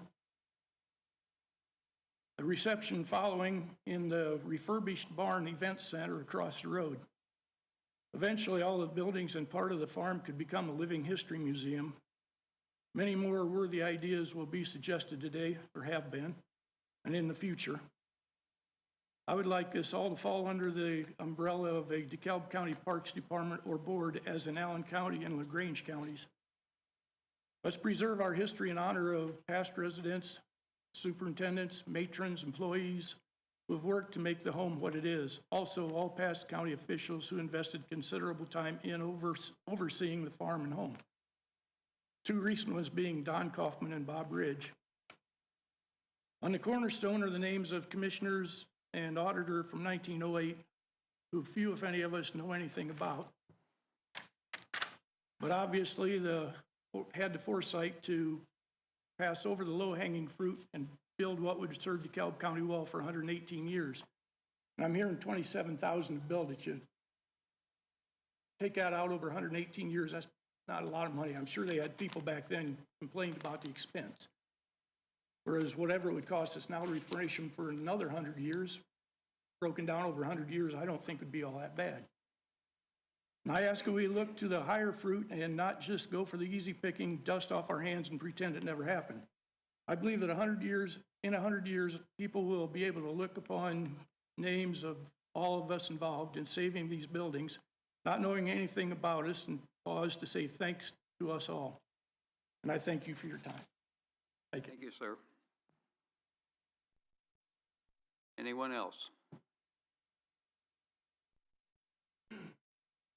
Last call. Last call. Anyone else? Then at this time, the public comment section will be closed, and we will defer to the commissioners for comments. Commissioner Hartman, do you have something, or? I have a question for Andrew. Andrew, if we were to sell that property, can we put deed restrictions on it? So I think that question's gotten complicated in the last decade or so. Used to be that you could put restrictions on and it would hold forever. I do not believe that there can be permanent restrictions on. You may be able to get away with certain restrictions for maybe 20 years or 30 years. I'd have to look up the law on that more particularly, but I remember it came up with regard to the old Auburn High School, because that land was deeded to the school district, I guess, for the use of a school, and then would revert back to the family. But there was a statute in that the legislature put into place that limited some of that to maybe 30 years or something like that. And I think that's been, I haven't had to do any deep research on that recently, but I don't think 100% permanent restriction is possible, but you might be able to restrict it for a number of years. Would you do that research, please? Okay, yes.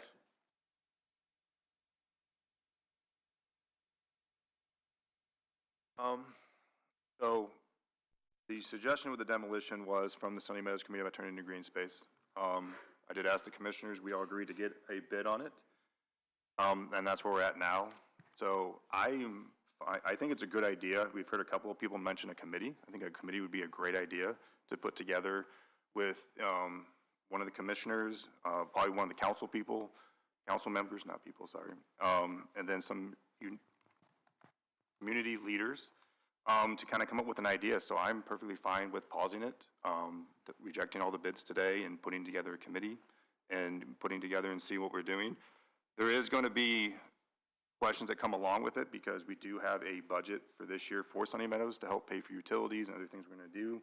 So we're going to have some kind of idea what we're going to do going forward within the year probably, or at least for the council can know in sometime in the summertime what they're going to do if putting money towards keeping Sunny Meadows building factually and structural contained, because you don't want to leave it out there and get animals into it and all kinds of stuff. Like, we're going to have to make sure we put some money to keep it a good asset for us. So that's my comment. So I'll make a motion of the committee after we make a vote on this, if that's okay. I do have another comment. If we did decide to sell it, I can get appraisals on it. I've got one gentleman who would agree to appraise it and another to contact if that's needed to get the appraisals if we were to sell it. But I think we need county council, you need county council approval to sell any real estate. Demolishing it, you don't necessarily need council approval, but selling real estate, I think. Is there a monetary threshold? I believe there is. There might be like it might be like $25,000 or something. Okay. I think. I don't. Above that.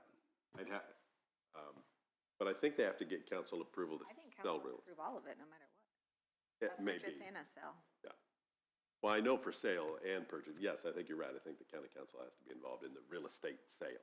Not in the demolition, from what research I did, but in the actual sale of the property, they need to be involved. Before we would demo it, I would like to have an appraisal, because we don't know what we're demoing.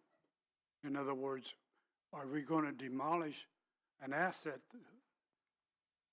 that has some kind of value? Surely. And in my mind, we need to have an appraisal before we could demolition it. But I might be wrong, just my thought.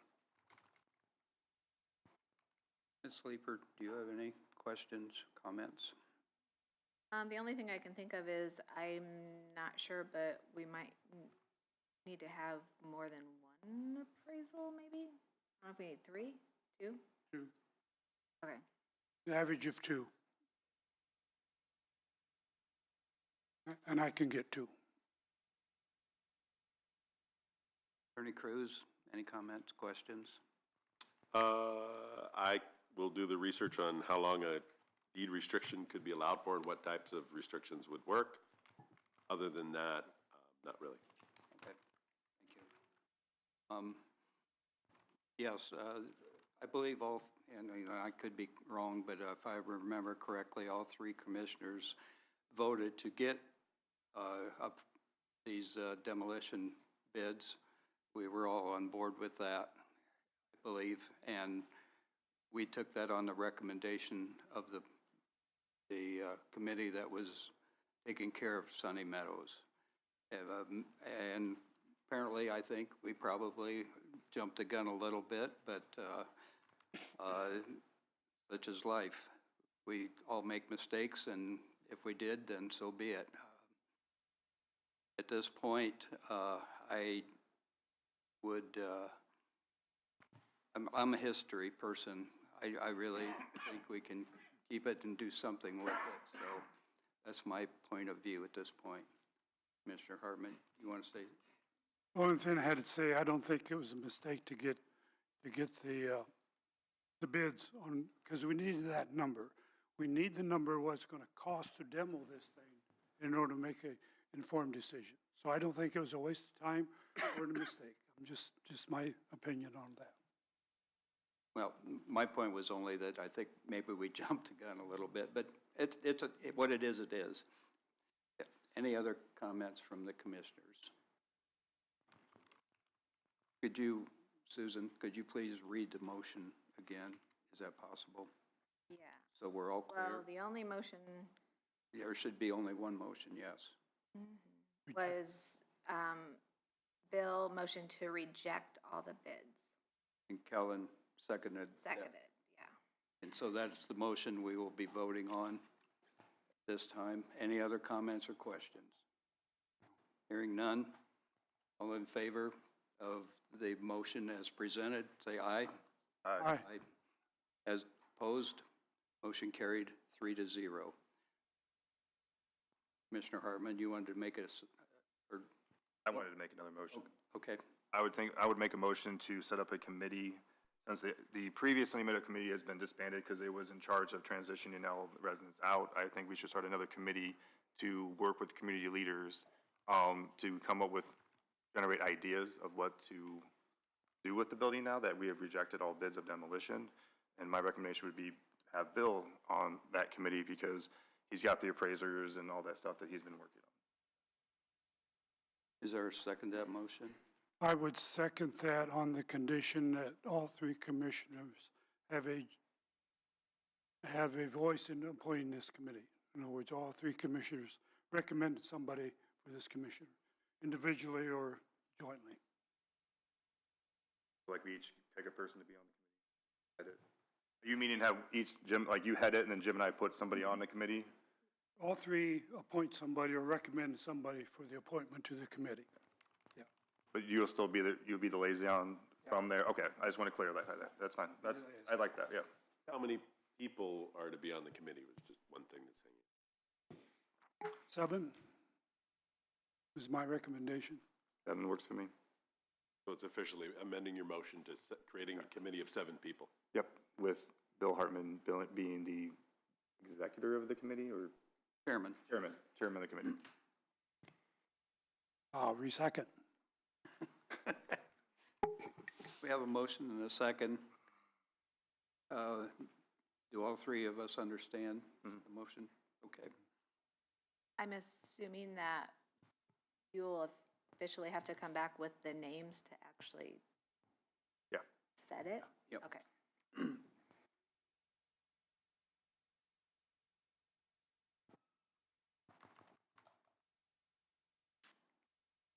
Andrew, are you okay? I'm okay. Okay. Any other questions or comments? Hearing none, all in favor signify by saying aye. Aye. Opposed? Motion carries 3-0. Anybody in the public that would be interested, please talk to me. Not today. I don't want you to get too close to me. Reach out to me, and if you feel like you want to be on part of that committee. So Yes. It wasn't mentioned, but will a councilman be on there as well? Not necessarily. Well, I would say probably one of the 7 should be a council person, just in case there's going to be money involved. yeah. And I would recommend that each, if I'm going to be the chair, that each commissioner then appoint additional two members. Yep. All 2 members, okay? Yep. Yeah, council. Agree. We can do that by consensus. Yeah. Okay. Moving forward, I believe we're done with that subject. I thank everyone for all of the comments that have been made today. I appreciate them, and I'm sure the other 2 commissioners as well. All the comments. It's always good to have the public involved. It's one of the best things about this job, for better or worse. It's always good to have public input. It makes this job easier, at least for me. And having said that, thank you all for coming today and expressing your opinions. I greatly appreciate it. Thank you. We will move on to the 10:15 appointment of our highway superintendent. Good morning. Morning, Ben.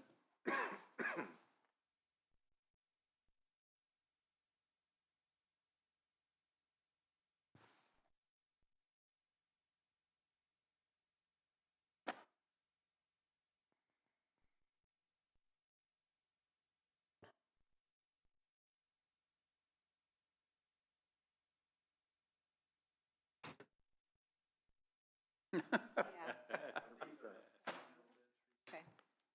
He washes their hands.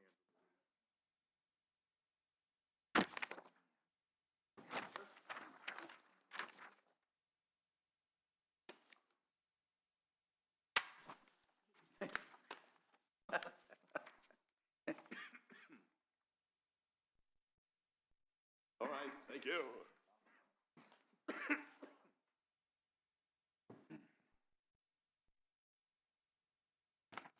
Okay, first thing on my agenda this morning is the highway annual bids results. I went through, I actually have all the bids here as well. If anyone has a question on any of them, I did bring them with me. I did send you guys out the result tabs last weekend, along with a hard copy today. All bids was complete, and all bids are able to be awarded. So I would make the recommendation that the commissioners award the 2026 highway bid results. They're all bidders. We award all bidders because of different material we buy, different locations. Some we can't get at the times we need it, some we can't get the deliveries when we need it, vice versa. So we've always awarded all bids, so that's my recommendation. If anybody has any questions, I'll be glad to answer. Thank you, Ben. Appreciate it. Any commissioner have a question or comment? Just a comment that that's usually what we do every year. We've awarded all bids. It sounds a little odd to people who don't understand it maybe, but it gives him the latitude to go to who he needs to get what he needs at any particular time. Correct. Yeah, there's a lot of times that if we got a project going on, just like the asphalt plants, if we need binder one day, if API is not running, then we can go to Brooks or vice versa. It gives us that flexibility. Same way, like if let's just say we're chip sealing at the east or west side of the county, it may be $1 more a ton for material to pull out of Hickson's. But if we got to go to the west side to Stafford's or by the Ohio line, we're going to waste the time and more fuel than we are versus picking up over the other location. There's a lot of reasons why we do that. It just makes sense for the highway. Thanks for that explanation. Yep. Thank you, sir. Yep. Any other comments or questions? I would entertain a motion to accept the bid list pricing as presented. I'll make that motion. I'll second. We have a motion and a second to accept the county highway bid pricing list as presented. Any other comments questions from commissioners? Ms. Susan, you all right? Andrew, you okay? Yes. All in favor signify by saying aye. Aye. Opposed? Motion carried 3-0. Thank you, sir. Ben? Yep. Next thing I got, I've been going back and forth with the DNR and with Andrew Cruz on them coming in and doing the spraying at the highway department property. For the, I'm drawing a blank on that, I didn't bring my paper with me.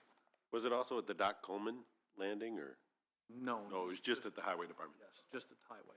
It was due to the, what was that bug on there? Do you remember, Andrew? Wasn't it the spotted lantern butterfly? That's it. It's coming in on rail, is what they're finding. So they wanted to treat along the creek and along the rail line behind the highway property. Mr. Cruz asked for liability release forms. I emailed the DNR back. It took some time. They sent us a kind of I don't want to say generic form, but release of liability form and their verbiage that Andrew felt was acceptable. I think the level of liability after considering this and looking at it is probably pretty low, so my recommendation is you're okay to let it go forward if you want to. So with that, he had a digital sign on his iPad that he wanted to bring back. If you guys are okay with proceeding with allowing him on the property, I'm okay with signing that if you guys approve me to, or I can have him come to a commissioner meeting and one of you sign the release of liability for them to spray on our property. So I'm okay with them coming and spraying it. I don't think it's not gonna bother us at all. Is it not a DocuSign that thing? It's a different form? Okay. I can ask, but the one that he brought was not. What's your pleasure, gentlemen? I'm good with it. I'd make a motion to allow them to spray on county highway property. And for Ben to sign. And for Ben to, yeah. I'll second. We have a motion and a second to accept with the motion to allow Ben to proceed with the spraying as presented. Any other questions or comments? Hearing none, all in favor signify by saying aye. Aye. Opposed? Motion carries 3-0. And then the last thing I had was just a question, follow-up, that's mostly for Bill. The DocuSign documents for countywide bridge inspection, and, countywide bridge inspection and community crossings matching grant. Did you get those signed by chance? No. I didn't think so. But they're having an issue with something with the state, and then people's also been out for holidays. So somehow we need to reload. That's gonna change. Yeah. Need a motion for me to sign that? Or actually, would Jim? Well, I mean, we made the prior motion for the president to sign. It's just I'll whoever's just the have to president. change the president. Since it's after the first year. Okay, I will reach out to them and give them your information. So you'll more than likely be receiving 2 DocuSign documents. Okay. From NDOT. It comes through in a different format. If you got a question, you can call me and I can verify it. But you'll have to sign those within 72 hours once you receive it. I will get with them and have that resent to you. And I've asked in the past for me to also be notified. That way I can relate to you that this is legit, you can sign. Okay. But I don't always get that. Bill's gotten it and I haven't. So I'll work on that and it'll be coming your way. Okay. Thank you, sir. Yep. I also think the DocuSign is something that we need to look at, and I get many of them, and it would be nice for them to come to me as the secretary so I can download those documents and get them to you. And then once you guys approve it, then as your secretary, I have that right there and then I can sign it. I just think it would be easier and more streamlined. So that's something that I would like you guys to consider. I get others, like I get community corrections and I get other grants that come to me and then I give them to you before we can sign them. It's just something I think She won't get any sent to her from the state. them automatically go to the ERC. That's what the ERC is for. I'm the middle person between the county and the state. That's what I gotta take the state class for every year and be certified. It's only can be one designated per LPA. But when I get those, I forward them on to you guys and the attorney and Susan. You get it in a draft form, and then once you DocuSign, that goes back to the state. And once it goes through all the levels of the state, I will get the signed contract back. Then I forward that on to Susan. And some you may be able to get, but these particular ones from the state, they'll all come to me. And then you guys did the resolution, I don't remember when, back for authorizing the commissioner president to sign the DocuSign contracts. That way we didn't have to change it each year if the particular person's name changed. We just documented it as the commissioner president. So I just got to keep that information updated with NDOT with your contact now, and then it will be sent to you. And then I can relay whatever to Susan, or they're not always real prompt on. Historically, they've sent the DocuSign stuff to Bill before I've even received the contract to review. How they do it, I don't know. And is, Check and is, into that. I think you can change it. I can try, but typically it's one person does one, another person does another, and they're not simultaneously. in this age of cyber attacks, we have to be really cautious. What we open, Right. what windows we open, what attachments we open. And these come just to me as president, and it's like, do I open this thing or not? Is it really legit or not? So, I try my best to inform you when they're coming, but they have sent them out without me even knowing when they're coming. Okay. So and I've don't emailed back, we need to approve this before I can sign it. Right. It's like they send it to me thinking, well, you can just sign it. Well, I can't do that. I'm not supposed to do that. Right. But even open it can pose a risk. So if you get something, if you know it's coming, don't hesitate to reach out, Jim, and ask. Certainly will. Just to make sure, if nothing else. Absolutely. Sure.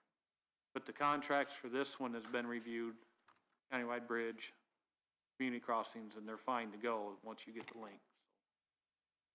They've been, you guys approved on it prior, and Andrews approved the contracts, so we're good. It's just a matter of getting it signed. So that'll come from NDOT? It will, but it comes up a different link. I can try to get a copy of it for you to know what it looks like. Okay. Oh, yeah, okay. Because it'll come up through the DocuSign contract. And then you'll have to open that to see what it's from. And this right here is the whole reason why they should come to me, so that I can man that and get them the information. I'll let And you I'm do it. pretty sure that you can change it, because other auditors get them. Be news to I'm me. just trying to make it simple. Let me know. I will look for them. Okay. That's all I have. Okay. Gentlemen, Question, is the covered bridge roof completed? Not totally. The roof is complete, the awning is not, off the side. Okay, Should be hopefully this week. But the main part of the roof is complete, yes. And it looks very good. yeah, I took a picture of the south side, but it had some snow on it, so I didn't get a really good picture. Right. Yeah. Nope, it looks really good. any other questions? Thank you very much, sir. Thank you. Appreciate your time. No problem.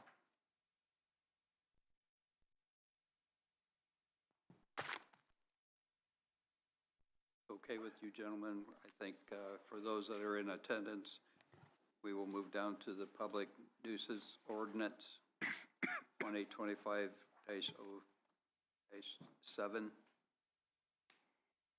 Is that okay? Yes, fine, it's fine, it's fine. We have had first and second reading on this. We're up for third reading. Is there? Can I make a comment first? Sure. So there's some confusion, I believe, that's going on out in the public that we were hiring a full-time code compliance guy to drive around. We only increased his hours, the three of us, from 10 to 20, because there was a backlog of complaints. I made the motion to allow our code compliance guys with my thought process was as he was driving to a complaint, if he saw another issue, that he could stop and educate that person on, hey, you're out of compliance. Heard some feedback, got some discussions, dug into a little bit more. So I would like to make the motion on third reading to go back to the original wording that was in place for, Chris, you want to come up here for a second? I'm going to ask you some questions. The original wording from when it first got put in,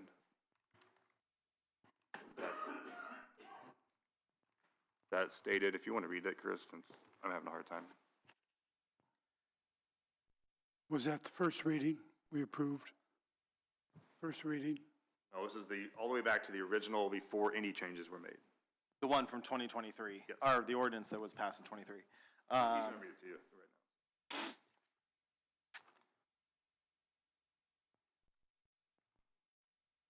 now. The violations of this chapter shall be reported on forms to be provided by and submitted by the code compliance official. A violation report may be submitted by any resident of DeKalb County in the same neighborhood or community of the alleged nuisance.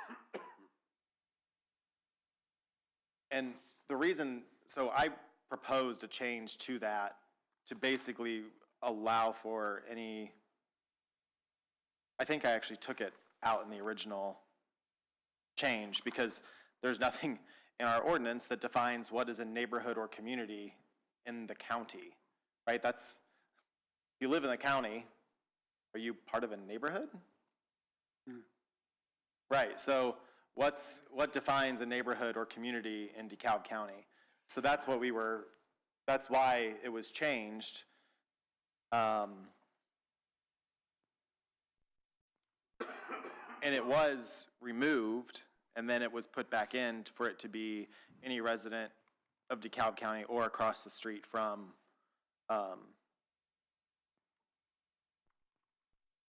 another County Another county line, correct. Yep. County line road, Yep, yes. thank you. So,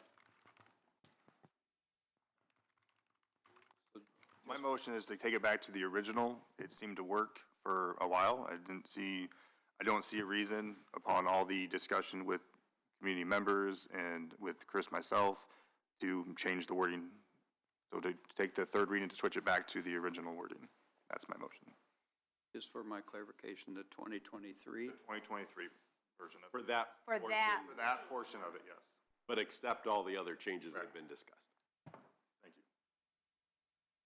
That was a motion, correct? That was my motion. Is there a second? I'll second that motion. We have a motion and a second. Is there, And that's to approve it on third reading with that change. Okay. yeah. Any other questions or comments from commissioners at this time? My comment again is, it was never my intentions to have a full-time person driving around looking at properties.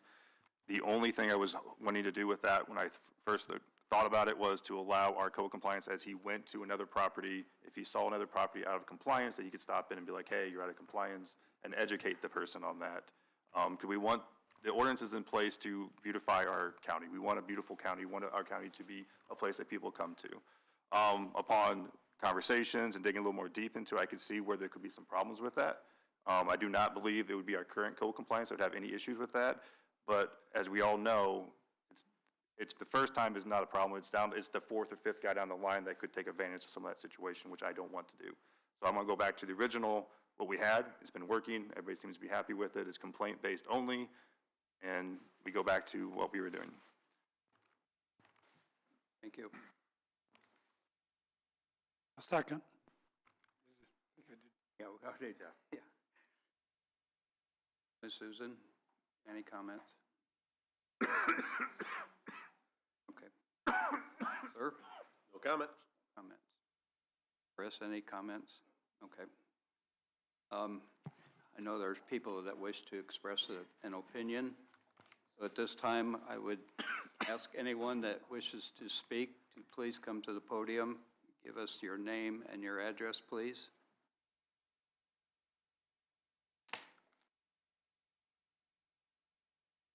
Anyone? Okay. Oh, sir. Kurt Hartman, County Road 19, Auburn. Not knowing a whole lot about the ordinance and how the code is working, and just what was mentioned here just recently, that the number of hours needed because of the workload.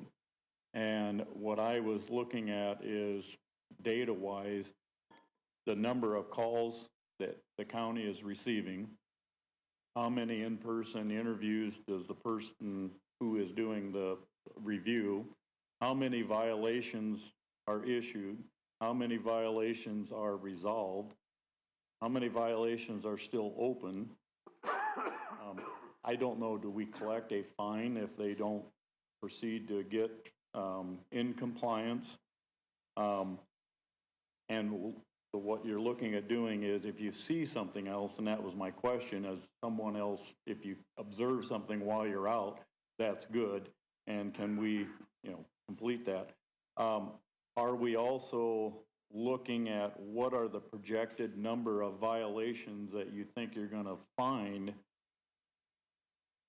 based on data that you have right now? If you're, if the compliance officer is driving around and seeing something, how many times are they reporting something that they have, that they could do? So this ordinance is currently complaint-based, so they're not going out and going to, and your motion and seconded is to not have it be correct, drive around, it's all just complaint-based. So if they drive by something and see that it's a mess, they're not allowed to. Okay.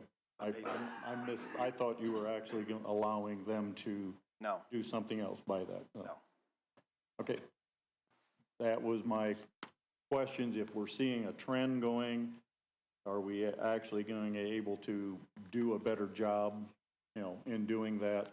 That's what I was looking for. And how can we, make those improvements? If we're adding additional costs, is it how much more of a benefit is going to be if we're able to resolve these issues quicker? So, thank you. Thank you, sir.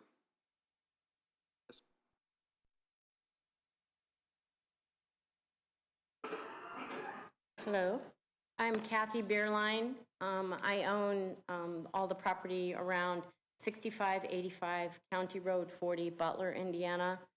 And I own all the surrounding, Kathy Beerline, Catherine Beerline. It's probably under, on the plat map, it's probably under Catherine Newcomer. My last name? My last name now is Bierlein, but I think if you look at the property maps, it's under Newcomer, Newcomer. But the reason I'm here today is to share photos of what happens when a property is not, this property has had multiple complaints against it, and nothing has been done. It's a rent, believe it or not, I'm gonna pass these around for you to look at. This is a rental property in the country, and my property completely surrounds it. Both on the opposite side of the road. I own, my children also live on we call it our commune, out on County Road 40, but I'll let you guys look at these and you can just pass them around. It was suggested to me that I take pictures from the front side. At one point, this property, people live in this property, okay? And at the, and with nobody going out there to say, hey, how this all started, I thought I would just share with you. Finally, after multiple years of a mess. Can I ask you a quick question? Yeah. I called, I was just curious. Tasha, who did I call? It sounds like this could be a health department. If somebody's living, if that house is currently occupied. Yes. It's probably a health department, use my words here, a habitable health code issue. versus But it, it's more, it's health and safety violations, as well as the next thing I was gonna talk about was how this topic even came up was finally after. Can I see those photos? Couple of years of this going on, the animal control went out and took in several animals, and the renter was actually arrested. And my children who live across the road are animal lovers and vet techs, and they are just appalled. But one of the animals, obviously they get out on a regular basis, run across the road, one was hit. My daughter says, you gotta call. I know the landowner, and I said, there's a dead dog laying in the road and nobody's dealing with it. But animal control came out, they took all the animals. So then I proceeded to call the county and say, because I just wanted to know, because the owner of the ground called me, want me to finally, told me that I could buy the property at a terrible price. So, you have a question? Well, just a comment that we are not here to discuss specific problems. I would highly recommend that you either fill out a complaint form and let it go through the proper channels. Okay.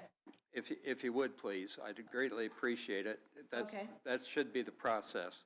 Okay, well, the only reason I wanted to just come here today, and the reason that is we have had, it's not just me. There were other people in the community that also called and lodged a complaint, and that's when we found out. When I called after animal control came out there and he wanted me to buy the property, I said, it's potentially condemned at this point. It's definitely not worth what he wanted me to buy it for. What I want to do is I want to do what we were talking about, this Sunny Meadows farm and how the people could buy it. And this is what could happen if you don't have control over it. And what I want to do is I want to buy it and get rid of all that stuff. And nobody's going to live on it, obviously. I just want to clean it up. Again, beautifying the county. Okay, it's obviously a mess. So yeah, that's all I needed. I just wanted folks to know that things can get out of control, because control has definitely been lost on this property, and nobody cares. And I've told them multiple times to start to get things cleaned up, and it's fallen on deaf ears, so. Okay, thank you. All right, thank you. Make a comment to that. That's part of the reason why the commissioners increased it from 10 to 20 hours, because there was a backlog of complaints, and we don't want these to be backlogged and people feeling like things are not being addressed. So that's why we've increased it. We noticed there's an issue, and that's why I'm speaking for myself, and I'm pretty sure I'm speaking for the other two commissioners, that's why we increased the cost, was to help our code compliance guy, to be able to catch up, get these properties that have been complained about up to code, and then that way we can stay on top of it. But again, ordinances. Just a little more to that, to add to his comment, we doubled the hours from 10 to 20 hours. Still a part-time job, so we're not involved in benefits and so forth. So we're going to work through this, see how this works out, and then maybe move on from there. If any more changes need be, then we can do that later on. But we're going to try this and see how it works.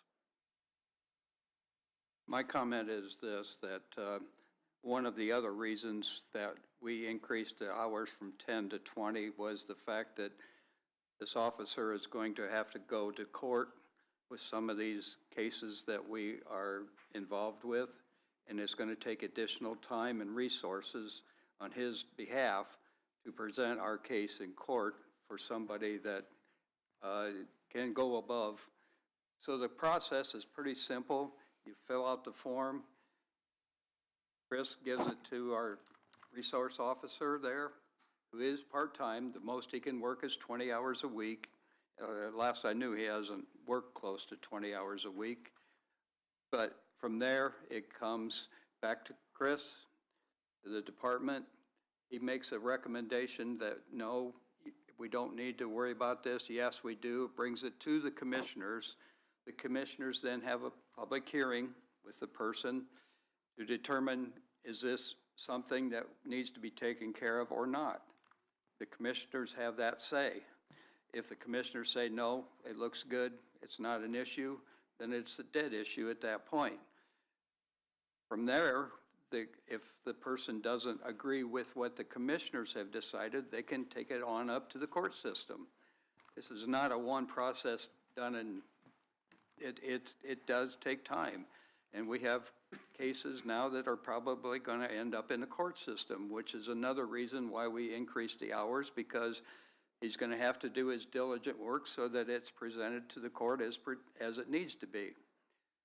So that, and I'm sorry, I'm going to go off on a tangent a little bit here, but with the, and I don't do Facebook very much. I only do it to watch my grandkids. But I've been told that Facebook has just been going nuts with the fact that this person is full-time. If somebody would read the ordinance and/or watch the commissioner meeting, they would know it was 20 hours, and which is not full-time. There were no more benefits, and it just kind of irks me that people are out there making comments on Facebook or whatever else that are not true. If you don't want to research, please don't make comments that are, I don't know, disheartening at the very least, that aren't the truth. And I feel sorry for the person or persons that started the whole thing that said, you know, this is a full-time job. I'm sorry. That is as far from the truth as can be. It really bothers me that somebody started this whole shindig to begin with. I'm sorry, I'll stop now. We have a motion and a second on the floor. Is there any other discussion? Hearing none, all in favor signify by saying aye. Aye. Opposed? Motion carried. I'd like to make one comment, though. Yes, sir. I do appreciate everybody that did reach out to me with Sunny Meadows and for the code compliance. You guys were very respectful in your emails. I very much appreciate it. You were very concise with your points, very professionalism, and I appreciate everybody that did reach out to me like that. Second that. And I will third that. My phone number? No, the code. The ordinance is, Chris, that ordinance will be up on the website. Only after the 10 days. Yeah, it'll be in 10 days, it gets put back on because we have to do a process, and then it'll be on there, okay?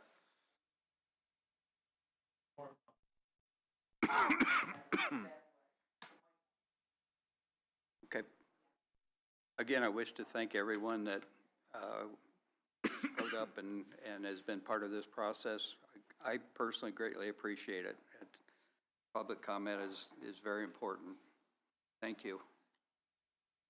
I believe we can move on. The W.W. Williams Generator Maintenance Agreement. We have the jail deed. Oh, yep. Which one do you want to do first? You tell me. I'll do whatever you want to do. Let's do the jail building corporation deed. Okay. That's probably going to take a little bit of time. Okay. I don't know anything about it. You just had asked me to put it on the agenda, so I wasn't sure. Well, it was. Want me to address it, Jim? Yes, please. So, this jail building corporation was, I think, one of those corporations set up with developed back in, what was it, the 90s, I think? 85. 85. And so the building corporation, the way those are set up, separate companies set up to own the building during the loan. Something the legislature allowed, I guess, deal maybe, or allow for loan process, and if you building corporation, schools use that. Yes. We were on the school board. So what happens though sometimes is that the loan gets paid off, and then you have a different set of commissioners, a different auditor, and no one remembers to deed the building back from the building corporation, which isn't needed anymore, and then sometimes it just goes, gets dissolved.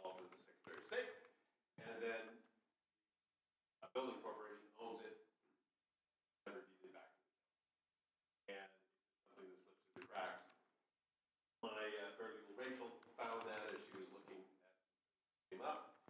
And in looking at that, we realized the only reason not to do that would be if the money owed on the original loan for the jail. And No. I would assume that that's all been paid off. Yeah. And so what I would just like your approval, I don't know that it even needs necessarily a vote because it should have been done as part of the wrapping up of that process. But your approval to have person, Chip Hample, Charles Hample's son, one of the original members out under Indiana law to sign, wrap up the corporation, keep it after all. And I've talked to him personally on the phone, and he's willing to sign for when he's been on the building. Another member passed away, I think, a couple years ago, so we have somebody that's still alive. Commissioners would just kind of give me the go ahead.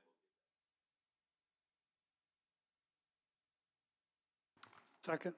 We have a motion and a second to allow Mr. Cruz to get this situation rectified. Any other comments, questions? Hearing none. All in favor signify by saying aye. Aye. Thank you, gentlemen. Opposed? I'll get that going. Yeah, motion carried, 3-0. A Williams Generator Maintenance Agreement. All right, so this is the annual service maintenance agreement. We did one last year for all of the generators, so we just need to renew this one. Let me see. The total amount is $10,613. And that's for 1, 2, 3, 7, looks like 7 generators. Sounds about right. Does that include the jail? That doesn't include the jail. Is that right? Yeah, it did. Yeah. It does. Yep, yep. It's got courthouse, community corrections, jail, health department, annex building, central dispatch, and the highway.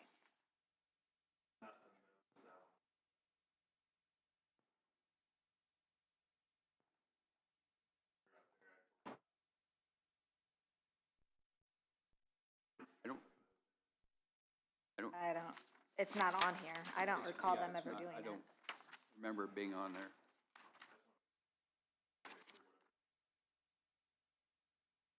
Yep. We have a motion to accept the contract as presented. I'll make that motion. We have a motion, a second, to accept the contract as presented. Is there any other discussion? Hearing none, all in favor signify by saying aye. Aye. Motion carries 3-0. Sunny Meadows Combined Report for November through December 2025. This is the one where we need to just acknowledge receipt that I gave this to you, and then you sign, you 3 sign the front. We have this report as presented. We have a motion. Make a motion to acknowledge the report. I'll second. We have a motion, a second, to accept the report as presented. Any other? Acknowledge. I stand corrected, acknowledged. Is there any other customs? Yeah. Any comments or questions? Hearing none, all in favor signify by saying aye. Aye. Opposed? Motion carries 3-0.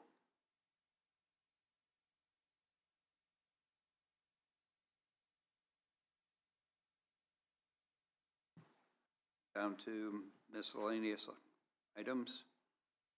Is there any item before this board from any commissioner? I'll do my final Sunny Meadows update. All residents have been transitioned out. Staff has all been released as of Friday at noon.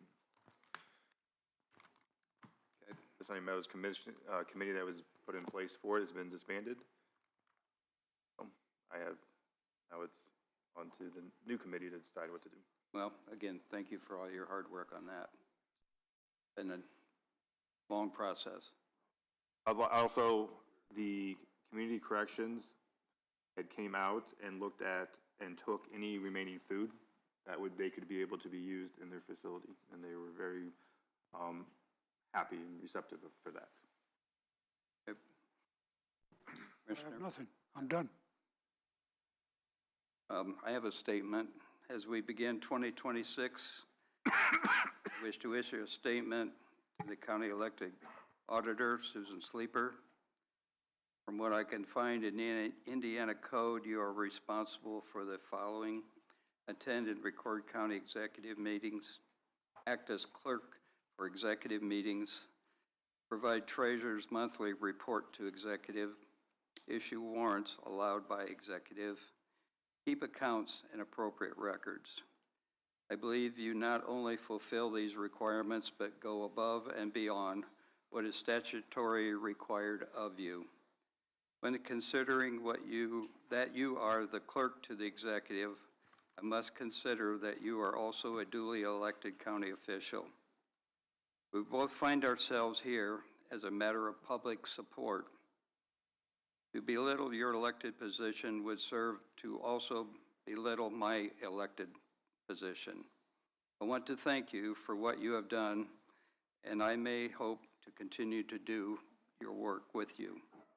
Without your diligent work, these meetings and the county as a whole would suffer.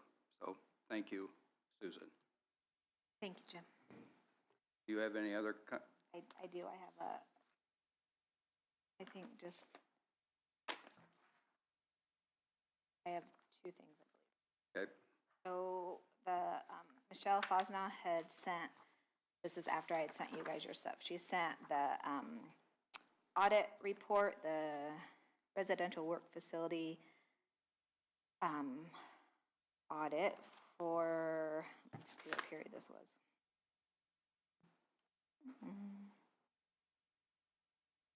I guess it just says the site visit was performed on December 18th. And we normally just acknowledge receipt of it. So I just acknowledge receipt of what Community Corrections sent on their Can do this by audit. consensus? Do you agree with the?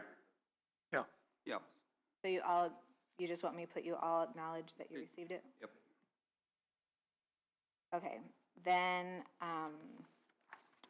we have not heard back from an attorney, but we have a master service agreement that is between Santique and Cipriani and Werner that the commissioners need to approve so they can move forward with the work that they're doing. I'm not sure what all I can say. Go ahead. You have no? I could not find any place in that agreement what the cost was. I read it twice and I can't find. I don't know that it's an actual dollar amount. It's Makes no sense to me. part of the insurance. This is the last.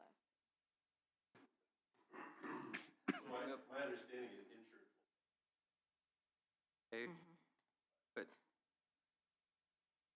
I'm sorry, but I'm sure there's a, it's gonna, I mean, it has to cost the county for. I think it's I don't know. costing in I guess I'm our, confused because like I said, there's no number in there. I think it's in our cost for the insurances that we pay, like our liability and our cyber insurance. I think it's part of that, from my understanding. No, let me confirm that, but yes, my understanding is we have to authorize it as a contract, but paying it, but the contract for that with us, sort of like they hired as well, you know, the law. Right. So,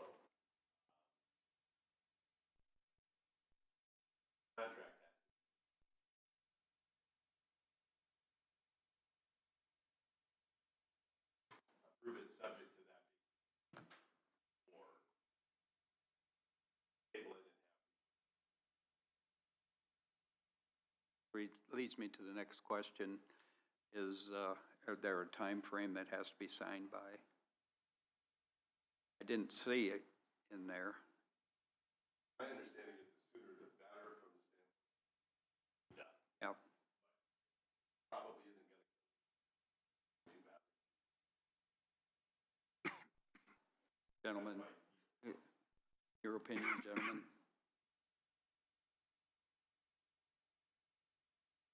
I mean, we can proceed. It's a, I'd like to table it. I'm tabling it. We get some more information. okay. Thank you very much. Is there any other business that you have? The only other thing that came through was Courtney Butler had sent an email to you guys on shelter, possible shelter. And I don't know, I think that's all I have. Well, Ms. Butler, the Humane Shelter Committee that was created is going to meet with her to do some discussing, okay? All right. So yeah, it's on the agenda. Okay? Anything else? I don't think I do. Sir. Couple signatures from you guys. Okay. Les, I'm done. you're done? Okay. Anyone from the public wish to speak? Hearing none, by consensus, this meeting is adjourned.